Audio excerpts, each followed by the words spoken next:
If we could have everybody take a seat, please. We're going to get started in 15 seconds.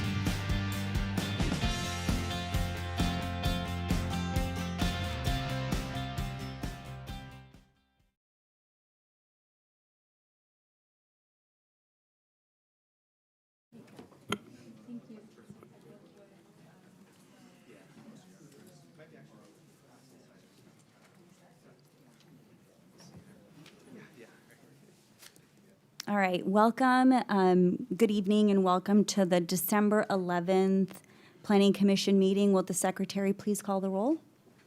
Thank you. Commissioner Moran? Here. Commissioner Cound? Here. Commissioner Strongman? Here. Commissioner Kwok? Here. Commissioner Klopp? Here. Vice Chair Knighting? Here. Chair Anderson has phoned in. He will not be here tonight. So we have 6. We have a quorum. Perfect. Do we have anything on the consent calendar today? We do not. Staff recommends no changes. Okay, beautiful. Now, before we begin, there are 2 opportunities for the public to provide comment. The first is during the item of each agenda as it pertains on the agenda. And the second one would be right now, and it's for comment that is within the purview of the Planning Commission, but not something that is on the agenda. So does anyone want to provide any public comment for items that are not on the agenda tonight? Seeing none, then I would like to then start with the public hearing and open the public hearing. Pardon me.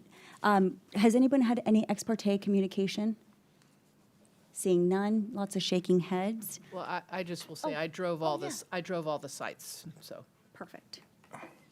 Does staff have a presentation? Thank you.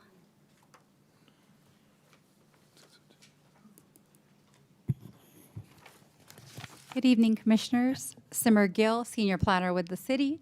We are here tonight to consider the Mount Diablo mixed-use development that will be located at 2094 Mount Diablo Boulevard. The applicant representing this project, Ben Johansson, and his team are here tonight, as am I. And with the city, we have Ryan Cook, who is the Senior Civil Engineer, also available for any questions after the presentation. And just to quickly orient you with the site, it is zoned mixed-use commercial, and there is an existing commercial building on the parcel. It's a roughly 24,000 square foot lot, and it is located within the West Downtown specific plan, and also listed as a housing site, or where we envision housing, future housing. So it's listed in this inventory sites table. And here are just some photographs really showing you what's currently on site. It is that existing single-story building with multiple tenants. And the project request before you tonight is to demolish that existing commercial building to build a 7-story, 74-unit mixed-use development, which also consists of approximately 3,000 square feet of ground floor commercial space, as well as a daycare center. And the project does consist of a mix of studios, 35 one-bedroom units, and 35 two-bedroom units. Sizes range from 591 square feet to roughly 1,500 square feet. And there is new ground floor as well as rooftop landscaping. There is 80 parking stalls that will be located within the mechanical parking system, as well as 8 surface parking spaces for the commercial component.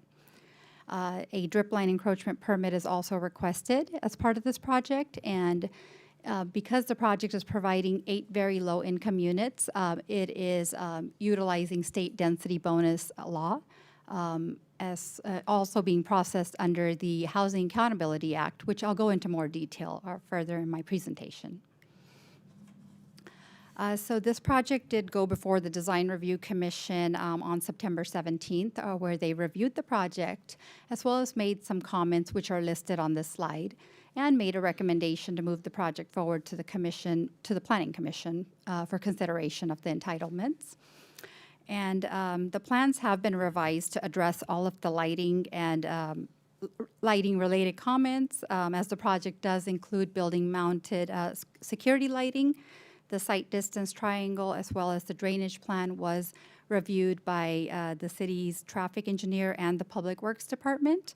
And the fire apparatus access is also shown on the plans.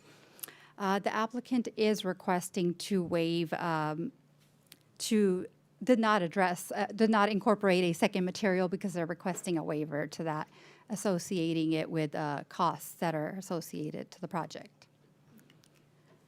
And so tonight, the Planning Commission will consider the design review for the new building, tree dripline encroachment permit, as well as the density bonus concessions and waivers, and also a conditional use permit, which is for the daycare portion of the project.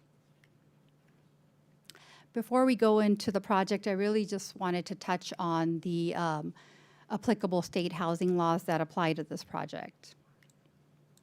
So this project is being processed under the Housing Accountability Act, which does require cities to approve housing projects that meet the city's objective standards.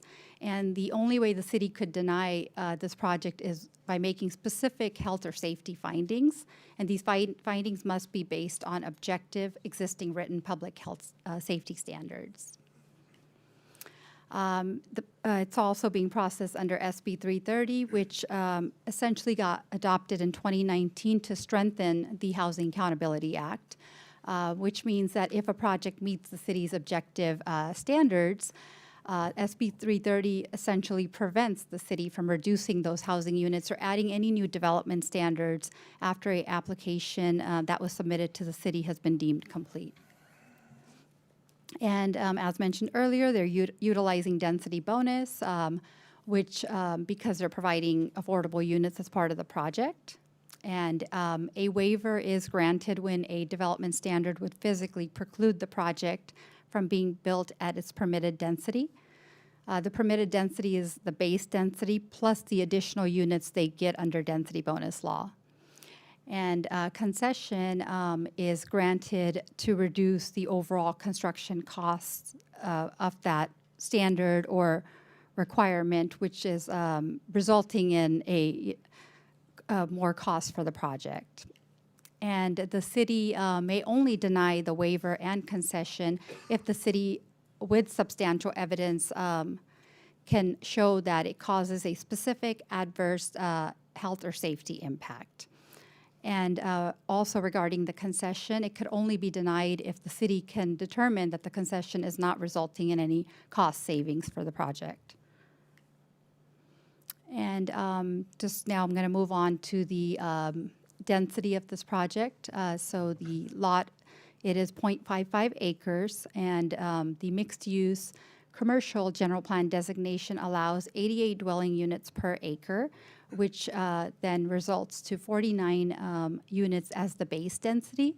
But because they're providing low-income affordable units, under density bonus, they get a 50% increase, which then results in 25 additional bonus units that could be added, then resulting in a total of 74 maximum units that could be built on this project. So the applicant is proposing to construct 74 units, also requesting 5 waivers from the city's development standards and 3 concessions. And now I'll move into the 3 concessions that are requested tonight. The first one is building materials, which the city's objective design standards require 2 materials be provided on any building frontage. The applicant is only providing 1 single material. And again, they're citing costs, that it will reduce the costs if they apply only 1 material. And this is in addition to the glazing and railings. And once we get into the elevation slide, I could go into more detail about what they are doing in terms of articulation or adding more, like from an aesthetic point of view, what they're doing because they're only using 1 material. And the second one is frontage improvements that are required along Mount Diablo Boulevard. The West Downtown Specific Plan does require a 14-foot wide sidewalk. The applicant is retaining the existing frontage as is, and that's including the existing sidewalk and driveway apron. Again, stating that that if they were to put in the new sidewalk, replace the existing sidewalk as well as widening it, it then triggers stormwater treatment facilities to be placed as well, and that does result in a significant cost savings if they're requesting the concession for it. The third one is public art. They are waiving the public art requirement as the anticipated construction cost for this project is $30 million. And if they were to pay that public art fee at that 1%, it would be $300,000, or they would have to install art on site. So again, they're waiving that, citing cost savings.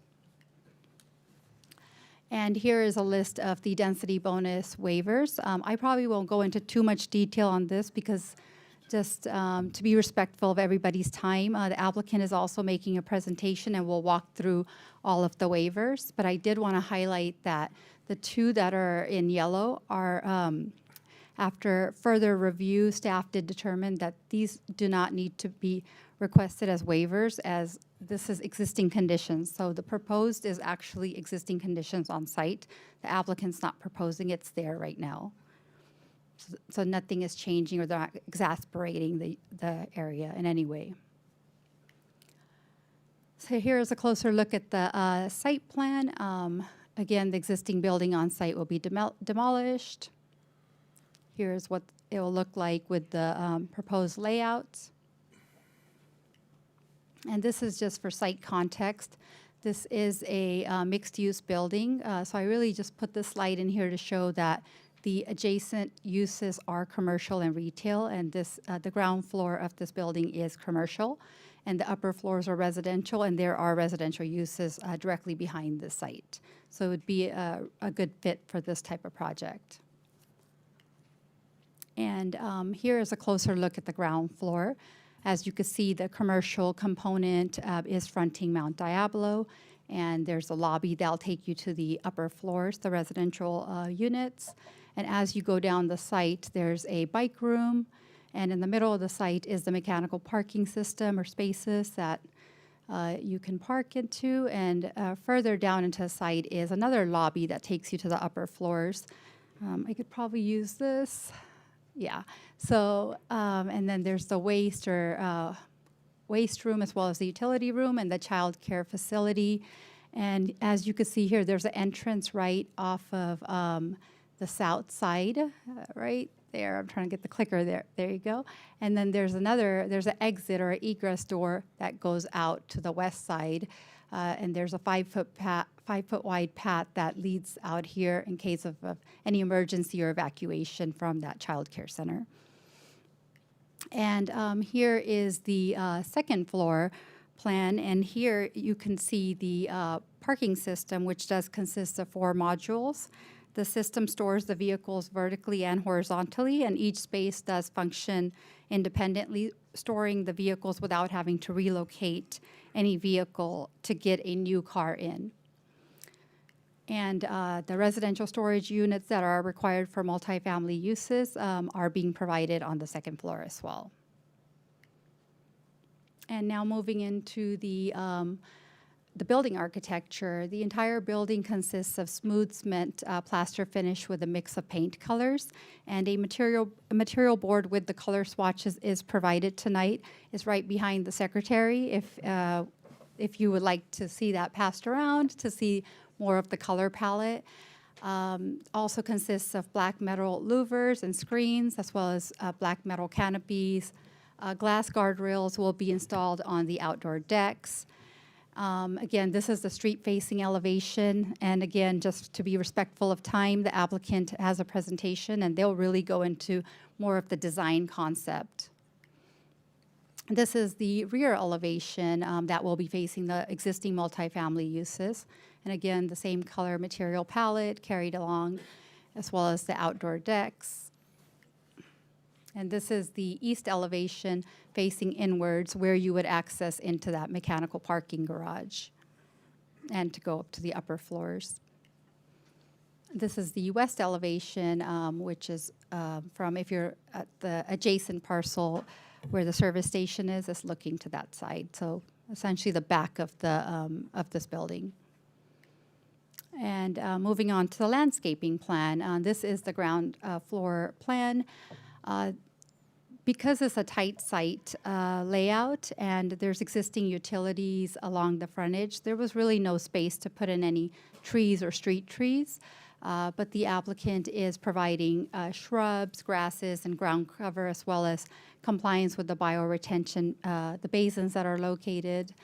And there will be trees that are planted on the roof deck. So there's 14 new trees that consists of olives and pine trees, and I think those were selected because they're evergreen, and they're also wind resistant. The roof deck also consists of lounge seating, a spa area, shaded areas, open space for other types of gatherings, and the mechanical equipment is also located on the rooftop. And there are 4 trees on site, the pear trees that are being removed. These were administratively approved by the city's consulting arborist due to their size, health, and the species. And there are 6 off-site trees that are all located along the west perimeter of the site that are shown on this. Okay, let's try this again. Yeah, that are all located along the west elevation. And these are all being preserved, and they'll be protected in place during construction. And as mentioned earlier, this project also consists of a daycare. It is 860 square feet and also includes the outdoor play area. And the hours of operation are Monday through Friday, 7:30 a.m. to 5:30 p.m. And this will function exclusively as an amenity for the building residents, so it won't be open to the general public. And the pickup drop-off activity is spread across a 2-hour window in the morning and afternoons. Again, no additional vehicle traffic is anticipated beyond the normal residential activity, as it is, again, just not open to the public and just an amenity for residents. The outdoor play area is enclosed and separated from the vehicle circulation routes, as shown back here. Sorry, I'm having fun with this new clicker. They just added this new feature, and it's fun. So this project also qualifies for a Class 32 CEQA exemption, which is the infill development. There's a criteria. There's, I think, 5 findings that need to be made, one such being that is consistent with the policies of the mixed-use commercial zoning and general plan. The site is less than 5 acres. There's existing utilities on site. And I believe the project site is currently developed, and there'll be less than significant effects to traffic and air quality and so forth. And all of this has been outlined in the draft resolution attachment 1 in more detail. And same goes for the findings that are required for this project. Again, all are addressed in the draft resolution, but it does require. To approve this project tonight, the project needs to meet the subdivision and design review findings, and then the conditional use permit and specific childcare findings for the childcare portion. And the project also meets the intent of the West Downtown Specific Plan, which really does envision a activated ground floor or a commercial space that fronts the Mount Diablo frontage with residential uses on the upper floors. And the project does meet the objective design standards.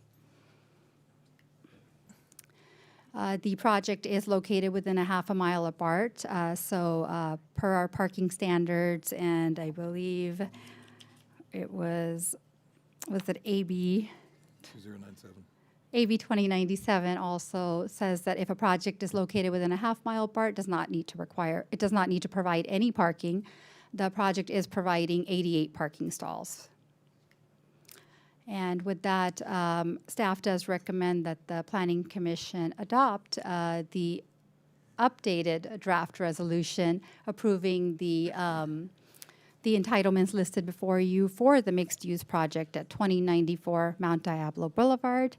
I did want to mention that there were minor corrections made to the draft resolution, and a copy of that updated reso has been presented to all of you. The corrections are highlighted in yellow. That is all I have. Oh, and sorry, you also need to make the finding or recommendation for the CEQA exemption. And that was already outlined in the draft resolution, but I forgot to state it for the record, so my apologies. Thank you so Thank much. you. Does anybody have any? Perfect. Going back to the sidewalk waiver, as I know that we most likely will grant, if we approve it, we'll be granting that waiver. But will the city be able to come through sometime in the future and create a 14-foot sidewalk through there? Yes, because there is sufficient right-of-way, and the 14 feet that's envisioned in the West Downtown Specific Plan will be achieved as the existing street width will be reduced to accommodate that 14 feet. So regardless of this concession, that will still happen. And we do have, as mentioned earlier, the city engineer here if we need to elaborate on that. Thank you. And another question I have,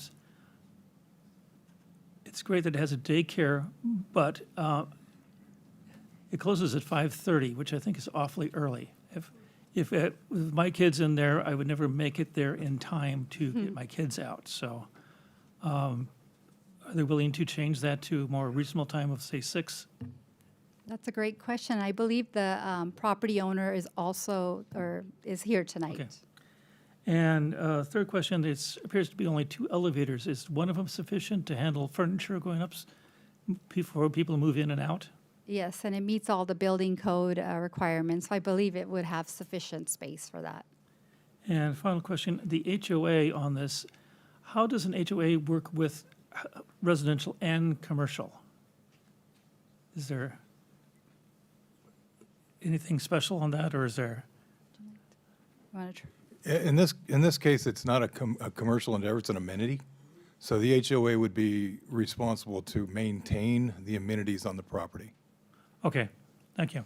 And no further questions right now.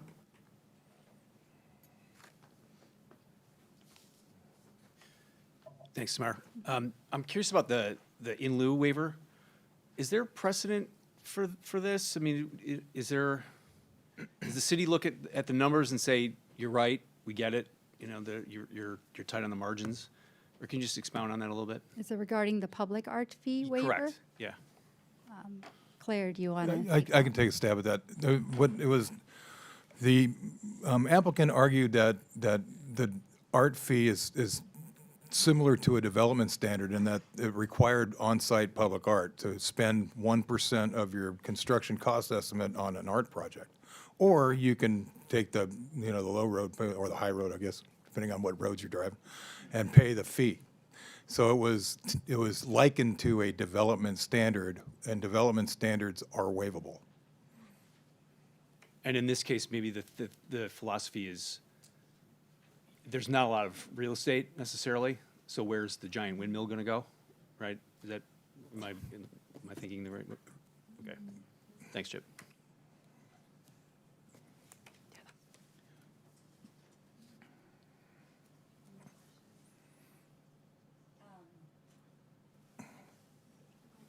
My mic is not on. That would help. So there's no separate commercial lot that's being created or subdivided as part of this map. It is, yeah. There's a They're separate. creating one is the commercial, the daycare is the amenity. Okay, because that's what I was pinging to your question.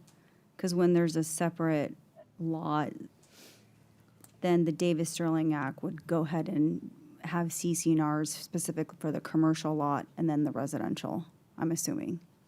Because then the residential lot will then be condo mapped Yes, with the 74. the 74 Units. residential units, yeah. And then speaking of concessions, so I thought that a concession for fees is discretionary under state density bonus law.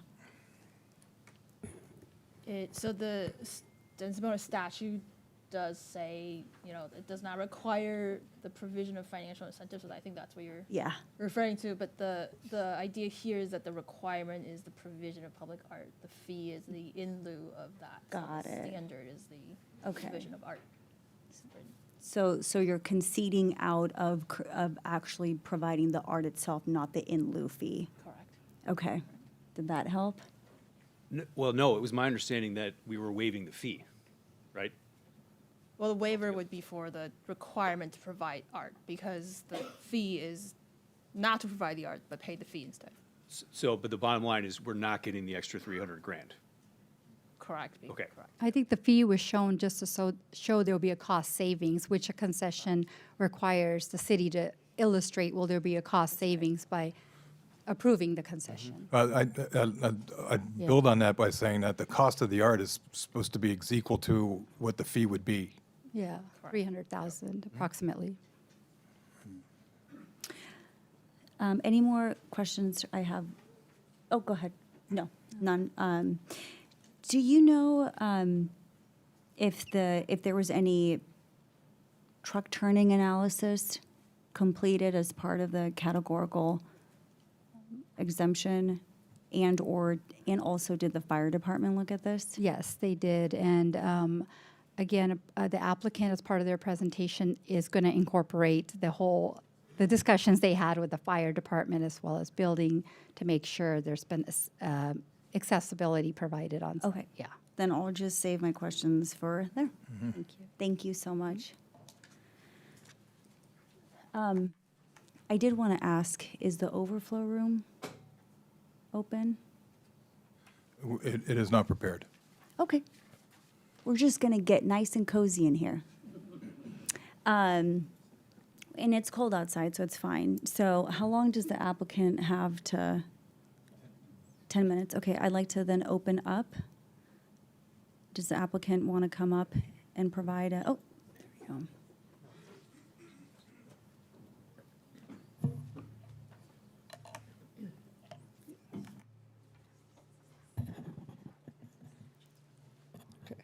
Hello, my name is Ben Johansson with LC Architects representing the applicant. Thank you, Simmer, for your summary of the project, and we'll work to provide a little more information on particularly where we've gone and the discussions we've had since the Design Review Commission heard it. So this is the feedback that we heard. We heard about public safety and visibility. They encouraged us to look into these further, the street-facing elevation, the site triangles. There was a neighboring property owner who wanted us to confirm that their drainage would not be impacted by this development. And then we have worked, spent significant time with the building division and Contra Costa Fire Protection District in order to work through fire and emergency access. So first, public safety and visibility. It's our feeling that the project will improve safety and visibility on the site just by opening it up to 24/7 surveillance by introducing residents. Previously, there's the parking lot, the storage areas for the neighboring retail in the back, and it's not as easy to survey as the proposed project. We are providing adequate light around the perimeter, and we imagine the site will be activated at more hours. Street-facing elevation. We feel that one primary material, in addition to the glazing and the railing that do not count towards the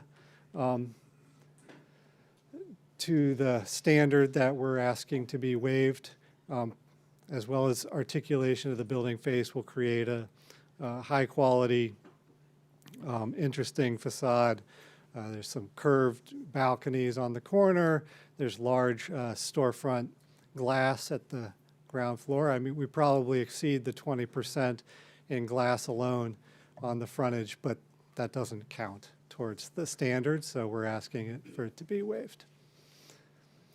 We did the analysis as requested for site distance triangles, and the project conforms.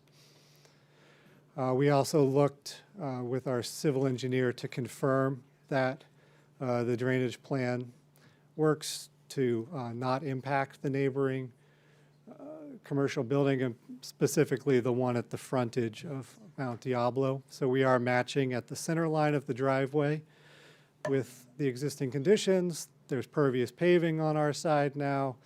The existing cache basin's going to remain.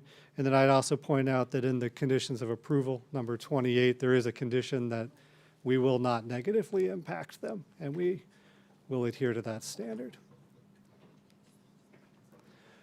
We worked with the fire district. We did, as part of this project, submit an alternative means and methods application and worked with the fire marshal to come up with an acceptable plan. As far as truck access, there is not, just the dimensions of the site would not allow for a fire truck to turn around on the site. So we have to provide alternatives. So the fire marshal says we can do a dead end to 200 feet, and then they would back out from there. And then we're also providing wet standpipes and 2 stairs at the front and back of the site, going all the way up to the roof.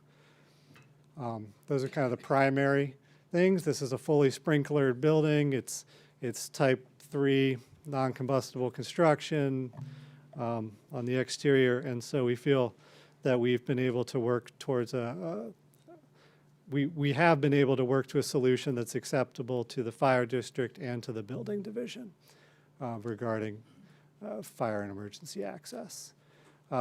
The alternative means and methods that are proposed are sort of standard exceptions when a site is not able to provide the aerial apparatus access road as would be prescribed in the code. So we worked with the building division to make sure that all the openings on this tight site, all the openings conform to the standards in the California Building Code. We worked to make sure that each of the exit pathways from the front and mostly from the rear stair and from the child care facility in the back of the site would be protected and maintained as a safe passageway in the event of an emergency. As part of that discussion back and forth with building division, we did need to eliminate 4 metal grill louver systems at the back of the mechanical parking, which would have, we had anticipated perhaps being able to provide natural ventilation for the parking garage, but that would have created openings that couldn't be protected in the event of an emergency, and so we've eliminated those to make the passageway safe, and we will provide mechanical ventilation for the parking garage. So it's kind of into the weeds, but we've had a lot of discussions, and we appreciate the work of the fire district and the building division. Driveway width is a waiver, the first waiver I'll discuss. We are maintaining the same width of the existing entry drive into the site, where there would be where the standard would be for the first 25 feet, it would be 25 feet wide. Just the cross section across the site with providing a viable commercial space, the residential lobby, the exit passageways, just make that a difficult standard to, it would physically preclude the project to apply the standards. So we are asking for that waiver. There's also another at the mechanical parking, just proximity to some columns coming down. The standard would be for there to be a 27-foot backup at these parking stalls. We're providing 4 inches less, at least conceptually. We may be able to increase it as we go into construction documents, but we want to make sure that we're providing adequate dimensions for the mechanical parking system and structure, and so we're asking for a waiver as that as well, for 4 inches. So here is the section that's proposed in the West Downtown specific plan for Mount Diablo Boulevard. It's all within the 100-foot right-of-way that's existing. So each of the 14-foot walks on either side of the road, the new bike paths, all of that occur within the existing defined right-of-way. We are asking for a front setback reduction. The front setback standard is for 15 feet at the ground level, up to 40 feet. We're proposing a reduction to about 12'3", and that is measured from the curb. So in this walkway, if this was to be developed, and to Commissioner Strongman's point, we have not precluded development of this section as intended in the future. When that walk is increased to 14 feet, we would provide, as shown in this, we would provide 15 feet 6 at the up to 40 feet and meet the standard. Above that, we would ask for the waiver of the step back. You know, we have 25 density bonus units. We're accommodating them. We need more building envelope to do so. So we aren't stepping back as far. We do step back at the top to a distance that would meet the standard. But there's a couple of floors in there that we do not. Side and rear yard courts, there's a standard about 20 by 20 courts at living rooms, 10 feet by 10 feet at bedrooms along the side yards, and the site is not, it's too narrow with the units that are proposed to meet those standards. Again, we've worked with the building division to come up with ways that the goals of ventilation and light would be met within the units that have the closest setback. And, you know, this is all, you know, we have to build as if there's a site next door, but currently there is not, so. Thank Okay, you. I can wrap it up. If there's any questions, I'm here, the civil engineer is here, and the applicant is here as well. Thank you for your presentation. Does anybody have any questions for the applicant? Yes. All right, I'll start. So thank you so much for the presentation. It was very helpful to understand what the developers did to conform to work to get to address the issues and concerns with fire safety and also code conformance. On the issue of safety, I did want to get clarification on the mechanical parking stacker. I do park in one of those at work, so I am aware that they are very powerful machines. And at my work, they're gated to make sure that people can't walk under the platforms as the cars move up and down. So is the... Yes, these will be gated. Okay, all right. And then there's adequate protection measures to make sure that if someone Yeah, does end up on either there's side. all the safety sensors, and there'll be card access to open the gates. You know, there'll be four gates that go up at one at each bay, and so at any time, you know, it would just be for the car that's coming in.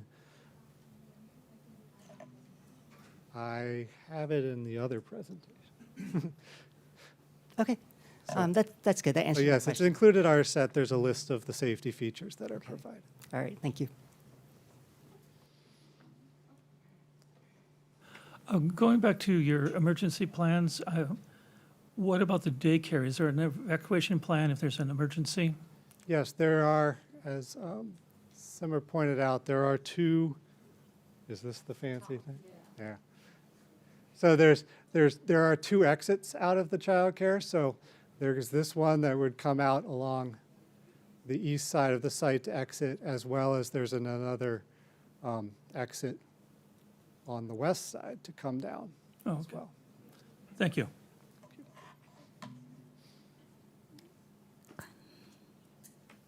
So just when I drove the site to kind of see what we were looking at, I know that the right next to this, on the bottom of that map, is the Ace Hardware right next door.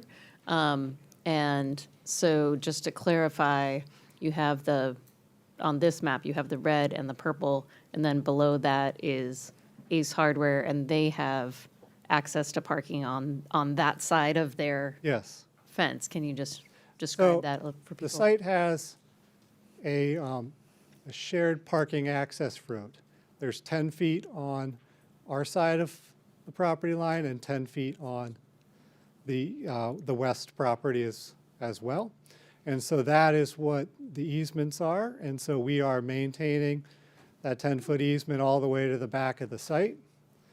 And then, so we are providing the same access that they're afforded now going forward. Anyone else? I have a couple of questions. So you had mentioned that you're keeping, and I understand that you're using a waiver. Is it a waiver or concession for the driveway width?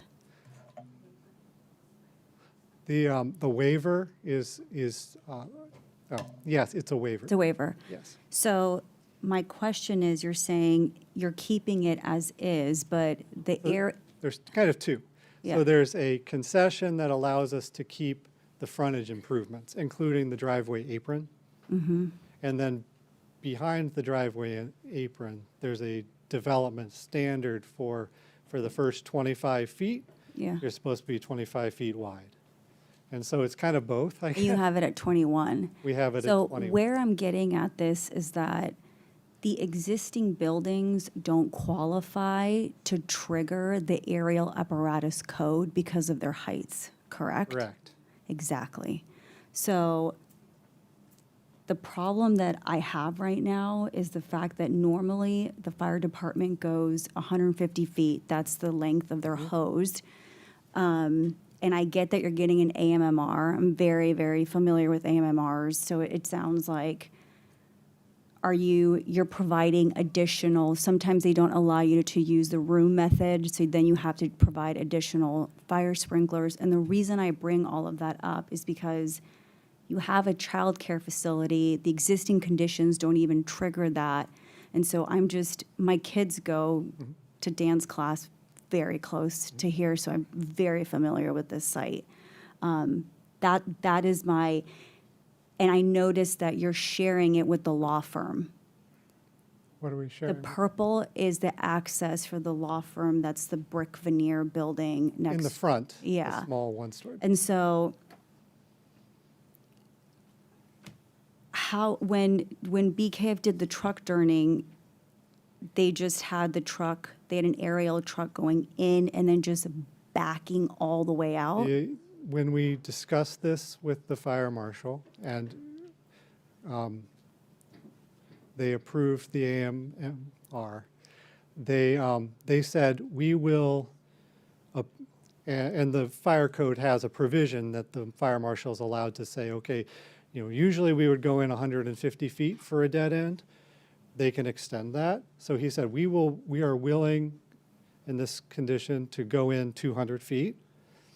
And then also, we anticipate being able to come up from Mount Diablo Boulevard as well to access the roof with an aerial apparatus. And then, beyond that, you see projects that don't have any access roads onto it. We did 17, 16 lofts, and it's just a walkway around it. There's just the one, you come off of Main Street and you can ladder up. So in some ways, this is an improvement over something like that, and then the code offers the opportunity to do the wet standpipes in the stairwells. Right. Did you do ladder truck exhibits that show? The ladder truck, so they would bring a truck in. That would not be an aerial apparatus. Okay, so it doesn't have, they're not going to do No, the, because an aerial apparatus driveway is 26 feet wide. yeah, that's why I You can't do asked. it. Right. So this is not an aerial apparatus that's coming into the site. They anticipate being able to put an aerial apparatus on Mount Diablo. Right Okay. in front, go up to the roof that way. And then a different truck driving A different truck 250. could come in the 200. And they've already confirmed. And sorry, the only reason I'm bringing this up, Yeah, this I is probably know signed too off. much, and there's a child care facility. Sorry. I mean, it's the children that live in the building anyway, so they would be, they could be upstairs, they could be down there. In some ways, having, while they're on the ground floor, that's easier for them to evacuate than. They're just They're up. all in someone else's, there's 11 of them, I think is what I read. Yeah. So at the end of the day, the fire marshal has confirmed the aerial apparatus wouldn't go down here, which now makes a lot more The sense to aerial me. does They're not on, go down there. it would be a different truck that they've Yes. already confirmed Yes. can drive there.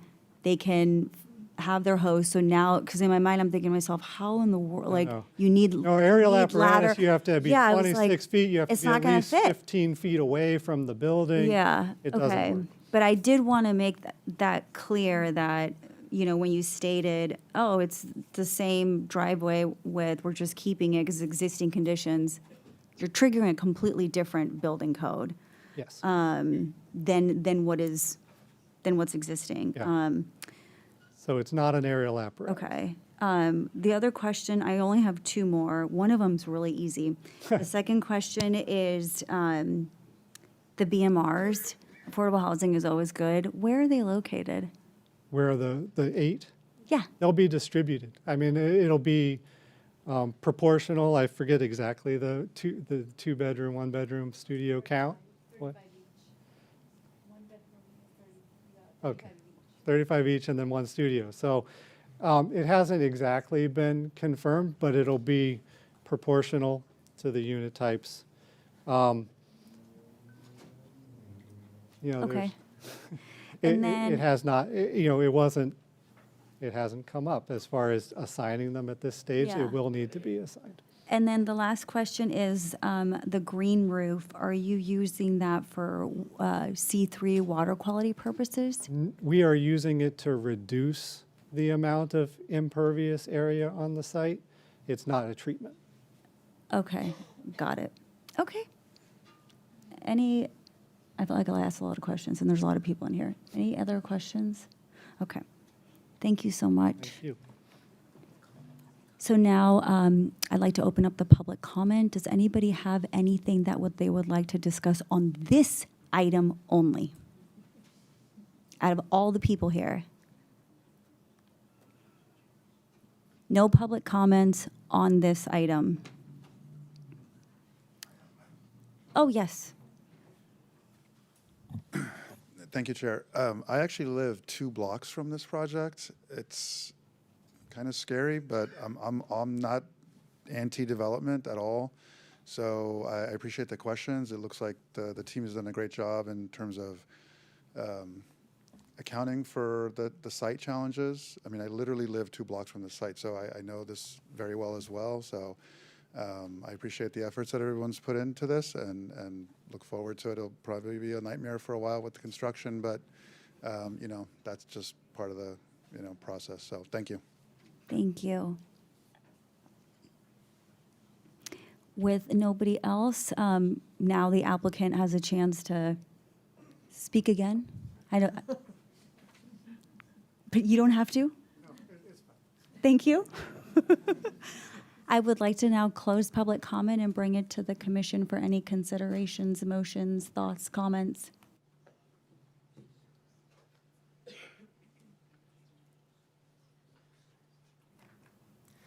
All right, I'll make the motion. So I move to approve this draft resolution for the tentative subdivision 9697 for condominium purposes. Final design review, density bonus, tree drift line encroachment permit, and conditional use permit, application number Y24-040 at 2094 Mount Diablo Boulevard. And just to confirm, that's the revised version that's been presented. Oh. As amended. As amended, yes. Thank you. Second?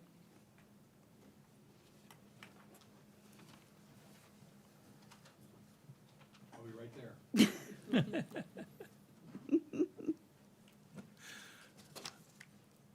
Okay, Commissioner Kwok, Yes. Commissioner Cound, Yes. Commissioner Moran, Yes. Commissioner Strongman, Yes. Commissioner Klopp, Yes. and Vice Chair Knighting. Yes. Okay, that is, motion carries.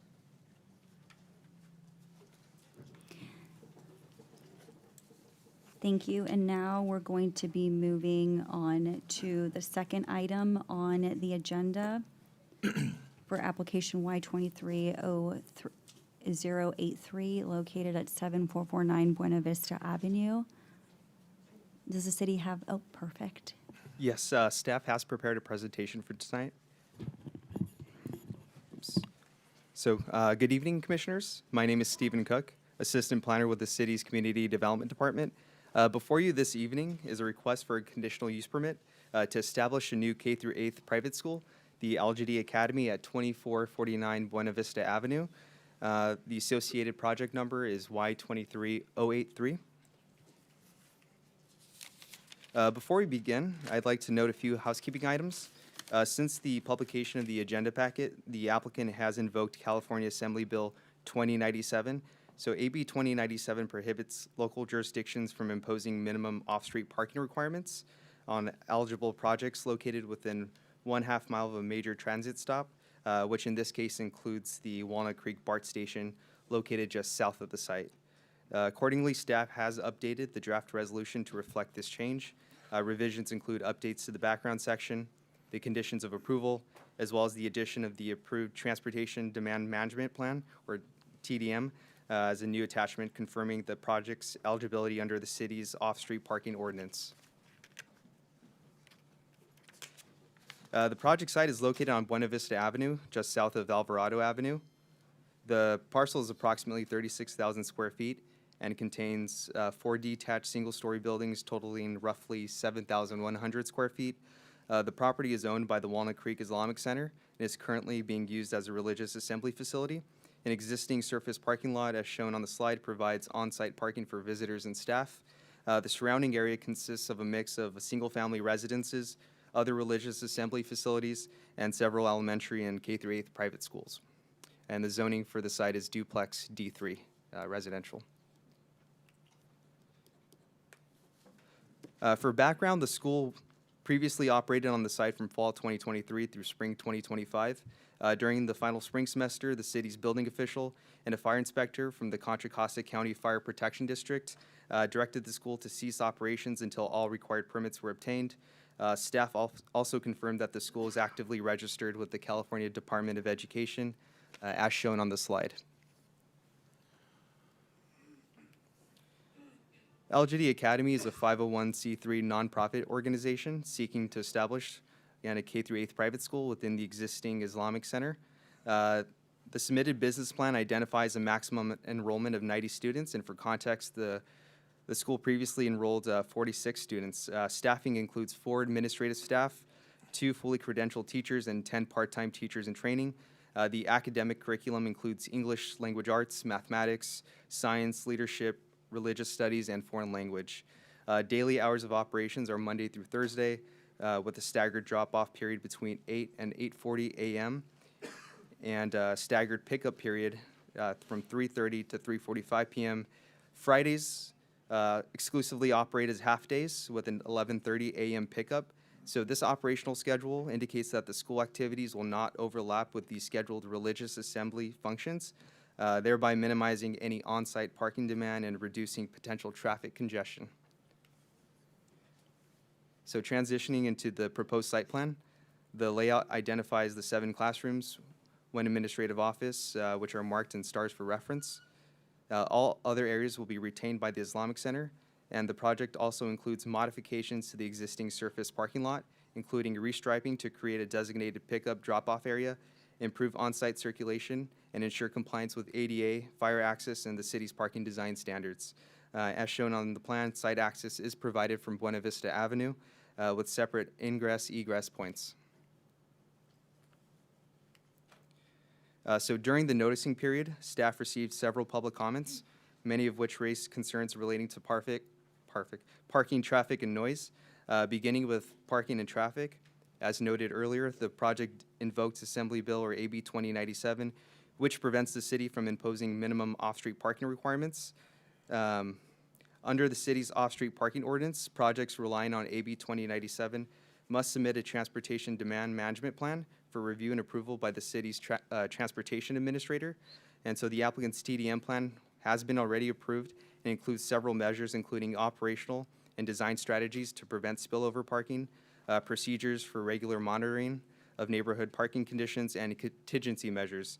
So if spillover parking is observed, there's an activated share parking agreement with a nearby property at 2317 Buena Vista Avenue, just south of the site, about a quarter of a mile, which has approximately 77 parking spaces available. And so the approved TDM plan is included as an addendum to the agenda packet as attachment 7. So in addition, the project includes parking lot improvements, and these improvements are intended to better manage the flow of vehicles entering and exiting the site onto Buena Vista Avenue.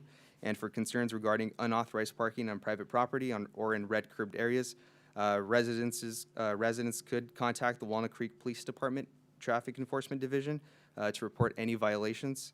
That division is responsible for enforcement and can issue citations to offending vehicles.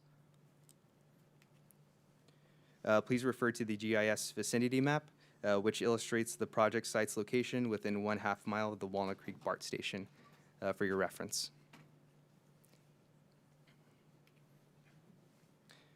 And regarding noise, the city's general plan recognizes that noise is both subjective and context dependent, with sensitivity often increasing during the evening and nighttime hours. So the general plan's land use noise compatibility table guidelines, as shown on the screen, classifies single-family residential uses and school uses within the same normally acceptable and conditionally acceptable thresholds for the day and night average noise levels. In addition, the school's business plan indicates that all academic instruction will occur within fully enclosed buildings, and to further limit potential impacts, the draft resolution includes a condition prohibiting outdoor school-related activities within the parking lot. This ensures that the open areas on the site are used primarily for vehicle circulation rather than student activities, thereby minimizing potential noise exposure for nearby residents. To summarize, the applicant is requesting a conditional use permit to establish the new K-8 private school for LGD Academy, and the Planning Commission is tasked with reviewing the required CUP findings as shown on the screen. Staff believes that the Commission can make the necessary findings and has prepared a draft resolution that provides a response to each.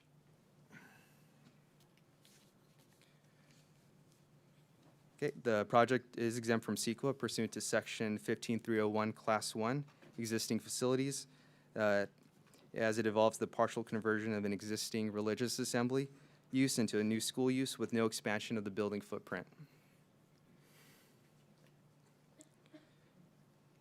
Okay, staff recommends that the Planning Commission move to determine that the project be exempt from CEQA under the Section 15301 existing facilities and adopt the revised draft resolution approving the conditional use permit for the LGD Academy at 2449 Buena Vista Avenue. Okay, and that concludes staff's presentation for tonight. I'm available to answer any questions, and representatives from the LGD Academy are also present here tonight to answer any questions you may have. Thank you.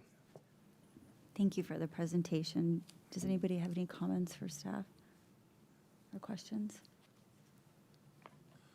None? Okay.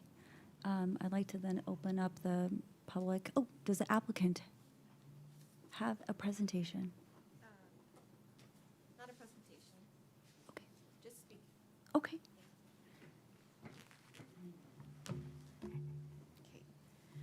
Good evening, commissioners. My name is, excuse me, I've been talking all day.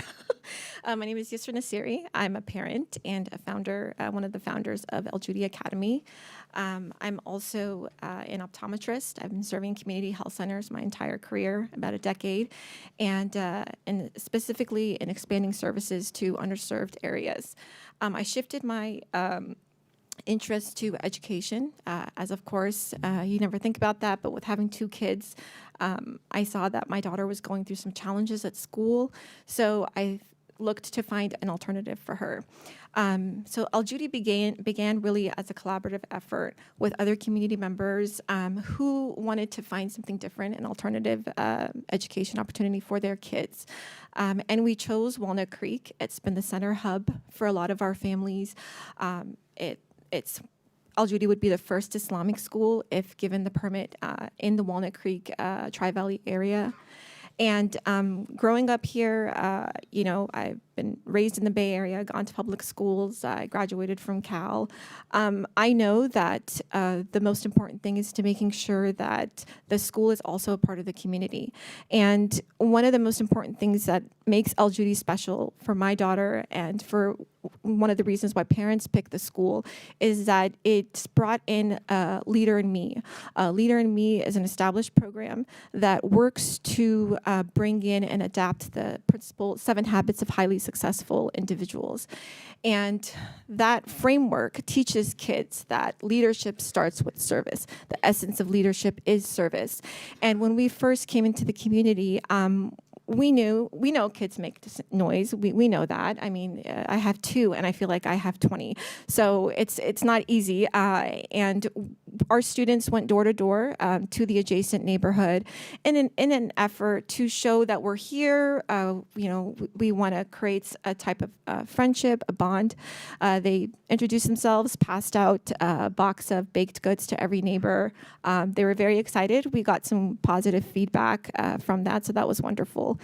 I also today spoke in detail with a friend of mine, Pastor Edward Chang, which is from the Gospel Church across the street from Dar es Salaam. And I spoke to him, and he let me know a lot of the concerns that the community was having. And, he said, just to try to emphasize and make sure that people understand that you understand that where they're coming from. And we sincerely do, but we can't speak for the mosque because we are a separate entity. And we can only represent El Judi. And speaking to that, with the concerns that the community has, I want to wholeheartedly extend that we are here to mitigate any issues that our school is responsible for. Like Stephen said, our operational hours do not coincide with the mosque.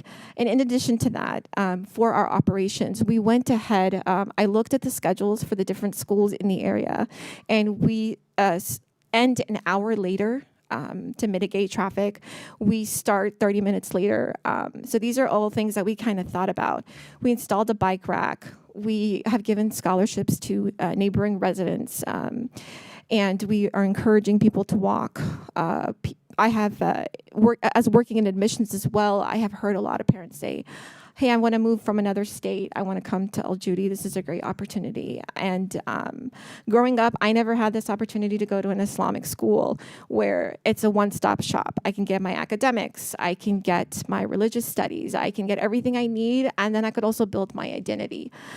Some of our parents say that, their kids were suffering from emotional, social issues. And in a smaller school setting, their kids are thriving. And that's very important nowadays because you have a lot of kids who are neurodivergent learners, who might have anxiety or other issues. And these schools, this type of school would really help them feel supported. Our class sizes are, our largest class is 8 students. So you have 2 teachers per 8 kids. And we really, what I find the most is, sometimes when I get stressed with working with the school at the school, my daughter will, get worried, like, oh, we're still gonna have the school, right? And I'll tell her, yeah, because she's like, no, I can't be without my friends at Al Judi. And to speak to what she said when I first started, she said, I will. When she was in 4th grade, when I first started working for the school.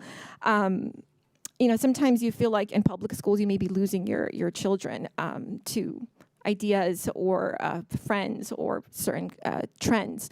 But she told me, I'm not coming to that school. And I said, that's fine. It's your choice. But what I want you to do is just try it out. Just try it. Because we had uniforms, we had small class sizes, and, new teachers that looked like your mom. So she wasn't excited. But now if you ask her, and she's here tonight, she will say, whatever you do, don't give up, power through. So it's been a challenge, but it's been a ride of a lifetime. And I think I speak for the whole team when I say that there's so much so it's so rewarding to be in education, more so than optometry. Thank you so much for looking at our application. We're here to answer any questions from the public, and we're happy to continue to, if this permit is approved, to lend our hand, our open communication so that we can help with any concerns in the community. Thank you. Thank you. Does anyone have any questions for the applicant? All right, thank you so much for the presentation. It was very helpful to understand and meet people who work at the academy. I did want to get a sense of how far the families are served and what communities they're from. So it was mentioned, I was thinking, oh, it's just local to Walnut Creek, but it sounds like there's families as far as Livermore or maybe way up as far as Concord. So it sounds like this is a school that serves families much farther than just Walnut Creek. It's very much a regional institution. I would say, yeah, I say as a beginner, that is true, but we do have quite a few families from Walnut Creek as well. One of our families are new to this area, and we've kind of helped them get acclimated to just how life works in the Bay Area. But we're from San Ramon, and other families, like you said, are from Livermore or Concord, Martinez, Vallejo. But the reason why that's so is Islamic schools in the Bay Area, I could name them on one hand. There aren't that many.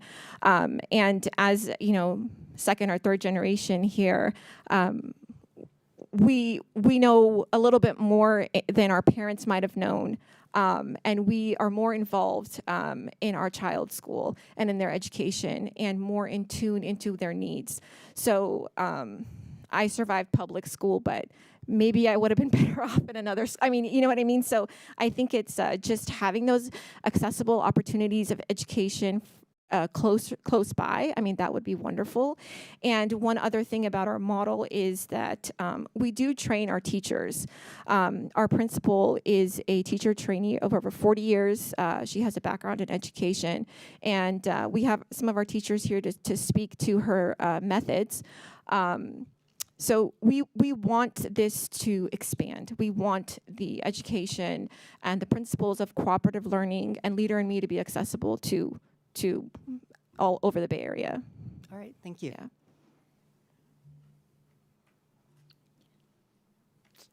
Hi. Hi. I was looking at the layout of what areas are used by the school, and noticed that the kitchen was not included. So I'm curious how the kids are fed during the day. Sure. So the lunches are on the parents, so couldn't get away with that one. But so they bring a bag lunch. We don't use the kitchen. The kitchen is the mosques. Yes. And then, so much of what we're hearing is concern about parking, as you know. Right. And I know some of that may have to do with other days of the week, but you mentioned the Gospel Church that's right across the street. And so is there an agreement with them as well, or do people have to go to the further location? Yes. So there is not an agreement with the Gospel Church. I just kind of created a relationship with pastor. So I could understand the area better and get to know the community. But the Self-Realization Temple, which is further down the street, is for spillover parking. Now, if you look at the size of our school and the method and how the students are picked up and dropped off, it's a very smooth carpool lane. We have about 4 to 5 teachers with yellow and blue vests, walkie-talkies. The students stay within the courtyard, and they're called as their family cars arrive. About 45% of the school uses the shuttle, and it's about 14 kids. Hello, my name is Asan Sinawi. I live in Walnut Creek with my wife and our 2-year-old son. We actually used to live in Alameda, went to Canada for a year, and then when we were choosing where to live, when we came back to the Bay Area, we especially chose Walnut Creek because it was close to Al Judi School. We live a 15-minute walk from the school, and we were very intentional about choosing that location because hopefully when our son and his future siblings are older, we'd love to walk them over to the school or bike them, because my wife and I don't really like to rely on cars for transportation. Al Judi is very important for us as a community because it will ensure that our children grow up in the culture that we grew up in and that shares the same values that we do. And I think it's really important for them to experience that growing up here. And just wanted to add that I read the plans that the school and mosque have put forth, and I think the school has been very responsive to the concerns of the community. I think there's really great energy here today where I would love for there to be an avenue for continued discussion and understanding, because as Mr. Kim mentioned, that's really what fosters a community. So I want to keep it short. I hope we're able to find a path forward here that allows the school to operate while maintaining the beautiful character and safety that drew us all to Walnut Creek. Thank you. Thank you. Kark, is it Kark or maybe Carl Hartley?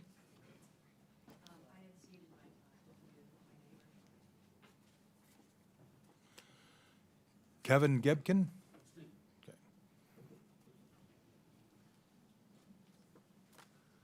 Thank you very much for allowing me to come here today.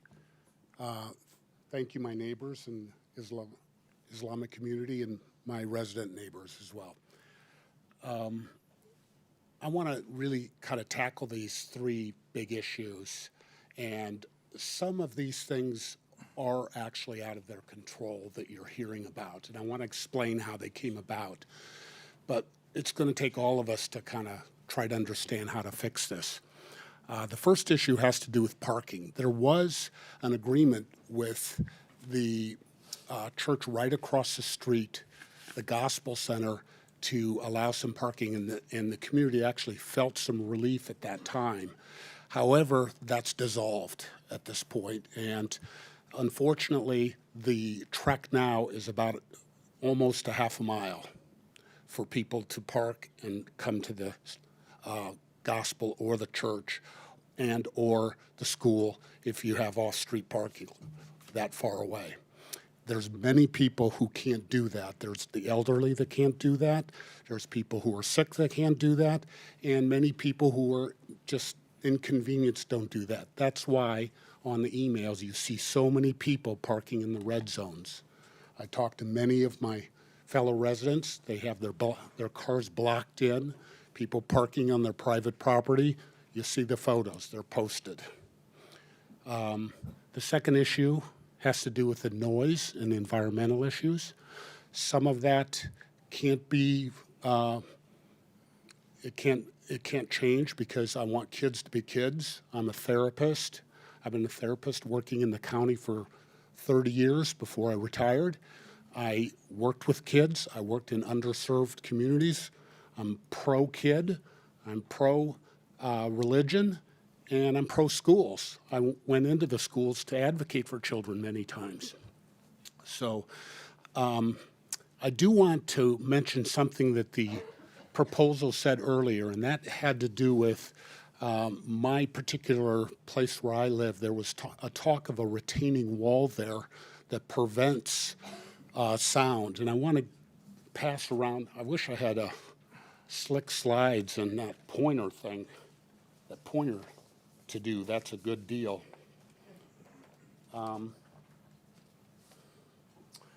So this picture here, sir, this is the old retaining wall that we had, and I put a little arrow on there for reference, so I'm going to show you what it looked like just a year ago. Okay? That's what I think the Planning Commission probably, when they made up this idea, it looked like. I got that picture actually off their website, and it's some children playing right there on the concrete. And behind that fence is where our homes are. And it was quite loud. How many people think that was loud over there? Okay, there's quite a few people. We tore that fence down. It was in disrepair. We were asked to do that. We did it. It cost $250,000 for us to build a new wall. But we have a concrete wall. I'll pass this one around. Thank you, sir. The new concrete wall you'll see is no longer 7 or 8 feet tall. It's 4 feet tall. 4 feet. The concrete is no barrier for any sound at all. The top of the wall is under the foundation of our homes. And if you take us side by side, you'll see this is the same area we're talking about. Now we have fences exposed, the second stories of these homes are exposed, and the noise with even 30 children was loud. Children need to be children, though, okay? In the beginning, when this school first started conditionally, there was no requirement for a noise study. I only ask you that we do that now. The situation has changed. We're asking for 90 children. The tent they're talking about has openings all around the top of it. I want kids to be kids. I was sad to hear, actually, that they can't open it. I came here today prepared to ask you to reopen the school. And I'm sad to hear that that's not possible. Because I looked at some of their letters, and they're very, very compelling. I would like it to be open. I'd like us to do a study. I'd like us to just pause for a moment and figure out if this is the best place, the best location, and we can really handle a school for 90 children. That's issue on noise. Lights, there's a lot of environmental things that need to be looked at. As far as staggering some of the times, another thing they have no control over, unfortunately, there's some security issues that have happened to Buena Vista. You probably were involved in knowing that they did some fencing and stuff like that to keep out people that go there. And I'd like to show you a picture of, one more time, thank you. I'd like to show you a picture I took just this morning where my daughter went to school 20 years ago. She went to Buena Vista, but it didn't look anything like that. There was no fencing, there was no permission to get in, there was no guards at the door, so to speak, and the turnaround area in that is extremely, extremely slow. And if you drive on Buena Vista, which is a main artery to get to the freeway there, it takes a significant amount of time. I'm worried that this is going to add to it. Buena Vista serves 550 children. That's a lot of children on one road. There are cars lined up. You can see the photographs of them that were posted. People are worried about that. They're worried about the congestion. I talked to the traffic cross guards right there. They're worried about their own safety, let alone the safety of the children crossing the street. And some of that is because of these issues that I'm talking about. The last issue I want to talk about is the parking. Oh, I mentioned parking. Oh, and they used to have an agreement. There is a site, another site, it's a long ways away. Okay, so I want to offer some practical solutions since I've went over these three issues. One solution would have been to open the school up. It's the very first thing I have on my list, but I'm sorry that can't happen, actually. But I'd like you to pause your decision before you say yay or nay today to really take a close look. This parking study that you will find was conducted on a Tuesday, okay? You and I know if you're going to study the Bay Bridge traffic, you don't do it on a Sunday at midnight. You do it on a weekday during surge hours. This was a commissioned thing that happened on a Tuesday, very low time. It explains nothing about the surge volume that they have with parking. And that surge is Fridays, every Friday afternoon, every Friday evening, every festive holiday. These are realities. Am I right? They can attest to that.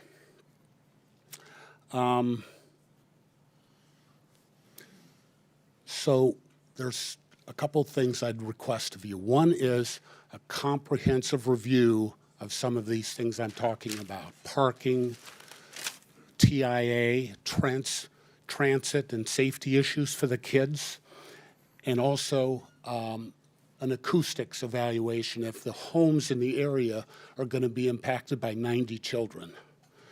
I can tell you, I only live 24 feet from the property line. Do you know how far 24 feet is? It's about to where that flag is. That's my back door. Right here is my patio. That's where I try to enjoy my morning with a cup of coffee, maybe a newspaper, some cereal. It's not possible. It's just impossible. We have, my neighbors and I, we're worried about our own peace and quiet in our own community. That's something I think that you pride too. I'd like to work with them. I'd like to find a solution. I'd like to figure out if this will work. It's not fair for these children to be out of school. It's not fair for them to feel dangled and not know what's going to happen. Thank you for your time. Do you have any questions you'd like to ask me? Thank you. Chip, do you want to call 3 names so folks can line up? Is that okay? Say that again? Oh, yeah. The next 3 names will be Mark Sneary, Samra Samser, and Elisa Trave. So Mark? Yep. Good evening. Mark Sherry. I live on Buena Vista, about 900 feet northwest, right on the street. You know, I grew up in Walnut Creek. Muslims were not here. Welcome. Come on down. Have a school. Good on you. But you talked, and the director there talked about getting along with the community. Would you please face us? Sorry. I'm sorry, speak more? Thank you so much. Usually they want me to be quieter. You got to work with us. Friday, I believe it's Friday prayers, if that's the appropriate phrase. The parking on Buena Vista, Alvarado is chaos. Either last Friday or the Friday before, I was driving out at the appropriate time, and one of the attendees, I don't know the proper phrase, was parked on the 2 crosswalks at the corner. It's chaos.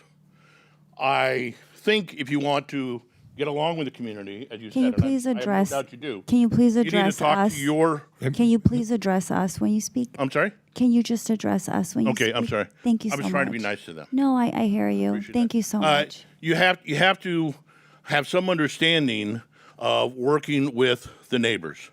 And I don't need a meeting, but if you've worked out a deal with the temple down the street, your congregants, your attendees need to know that and go there, or it's just going to get worse. And bad things will happen. I don't want them to happen, but you know, we need to get along. And we have other churches, schools on that street, and none of them have this problem. So I'd ask you to work with your folks and make it so we can all get along. Thank you. Thank you. The next speaker. Samra? Good evening, respected community members and city members. My name is Samra Samir, and I have been a credentialed science teacher for 15 years. I have worked at Al Judy for 2 years, teaching science at Al Judy, and I can say by far that I have grown immensely at this institution. The admin, especially the principal here, ensures that their teachers are properly trained in the cooperative learning strategies, which I think guarantees student success in any classroom. Being a science teacher, and given the opportunity to go ahead and develop the curriculum here, I had noticed and I observed from day one the students came here, they had such a great talent in science and pursuing science. So we tailored the curriculum for them, and part of that was not only building the curriculum, but also having amazing science fairs. And we had great experiments with regards to that. And I think given the opportunity, the school, if they are given the opportunity to come here and pursue what we have been doing for this long, they will be able to go ahead and represent themselves at the county science fair. And I cannot wait for that to happen. I think the kids here through the Leader in Me program are really learning how to lead. And given the opportunity, they're going to rise and shine. So thank you so much. Thank you. Next speaker. Elsa Trave?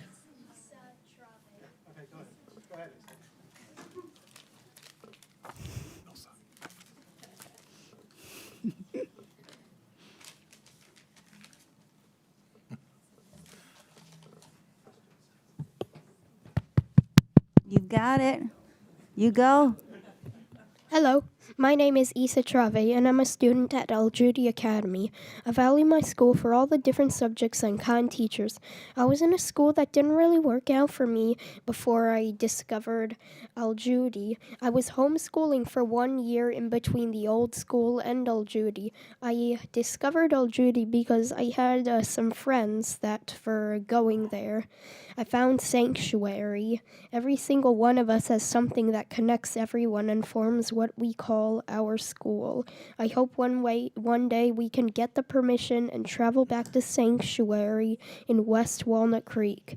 At Old Judy, we value everybody and teach everyone everything we need to know to be successful. It should be no labor to be kind to your neighbor. Thank you. If we can please just, good neighbor here, so everyone gets a clap, so we don't need to clap anymore. The next three, Next three be Maimuna, and Mers Rafiq, and Hakam Ibrahim? Ibrahim, sorry? Yes, ma'am. yes, we're just calling three up at a time so we can, because there's little kids in the room, so I'm trying to be cognizant of that. Go ahead, thank you. Can we start the clock?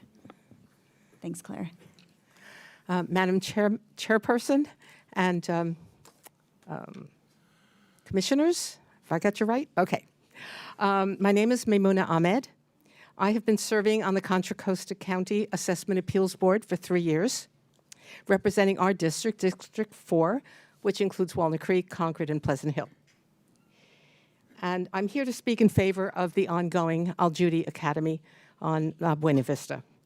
I would like to address the issue that I saw on, what is it called? Not what's Nextdoor on the app about a week ago, which alerted me, which didn't sound very good, threatening decline in property values. When you talk property values to someone who's been an appraiser since 1987, state certified, California certified general appraiser, I've done Buena Vista, I've done Contra Costa, Alameda County. I know all the shortcuts during rush hour. If you want to pay me something, I'll take you on a ride around, how to avoid the traffic. So I'd like to address the issue of property values. I have appraised also in Southern California, LA and Orange counties. And I have never seen any property decline in value because it was located near an elementary school. High school is a whole different ballgame. Because parents of young children want to have their kids, if possible, walk to school. I walked to school as a child. My mother was a teacher. I had to walk to school. No one was driving me in those days. Nowadays, parents, especially moms, are driving kids. So if anything, parents want to live near an elementary school, and if their kids can walk to school, that is ideal. And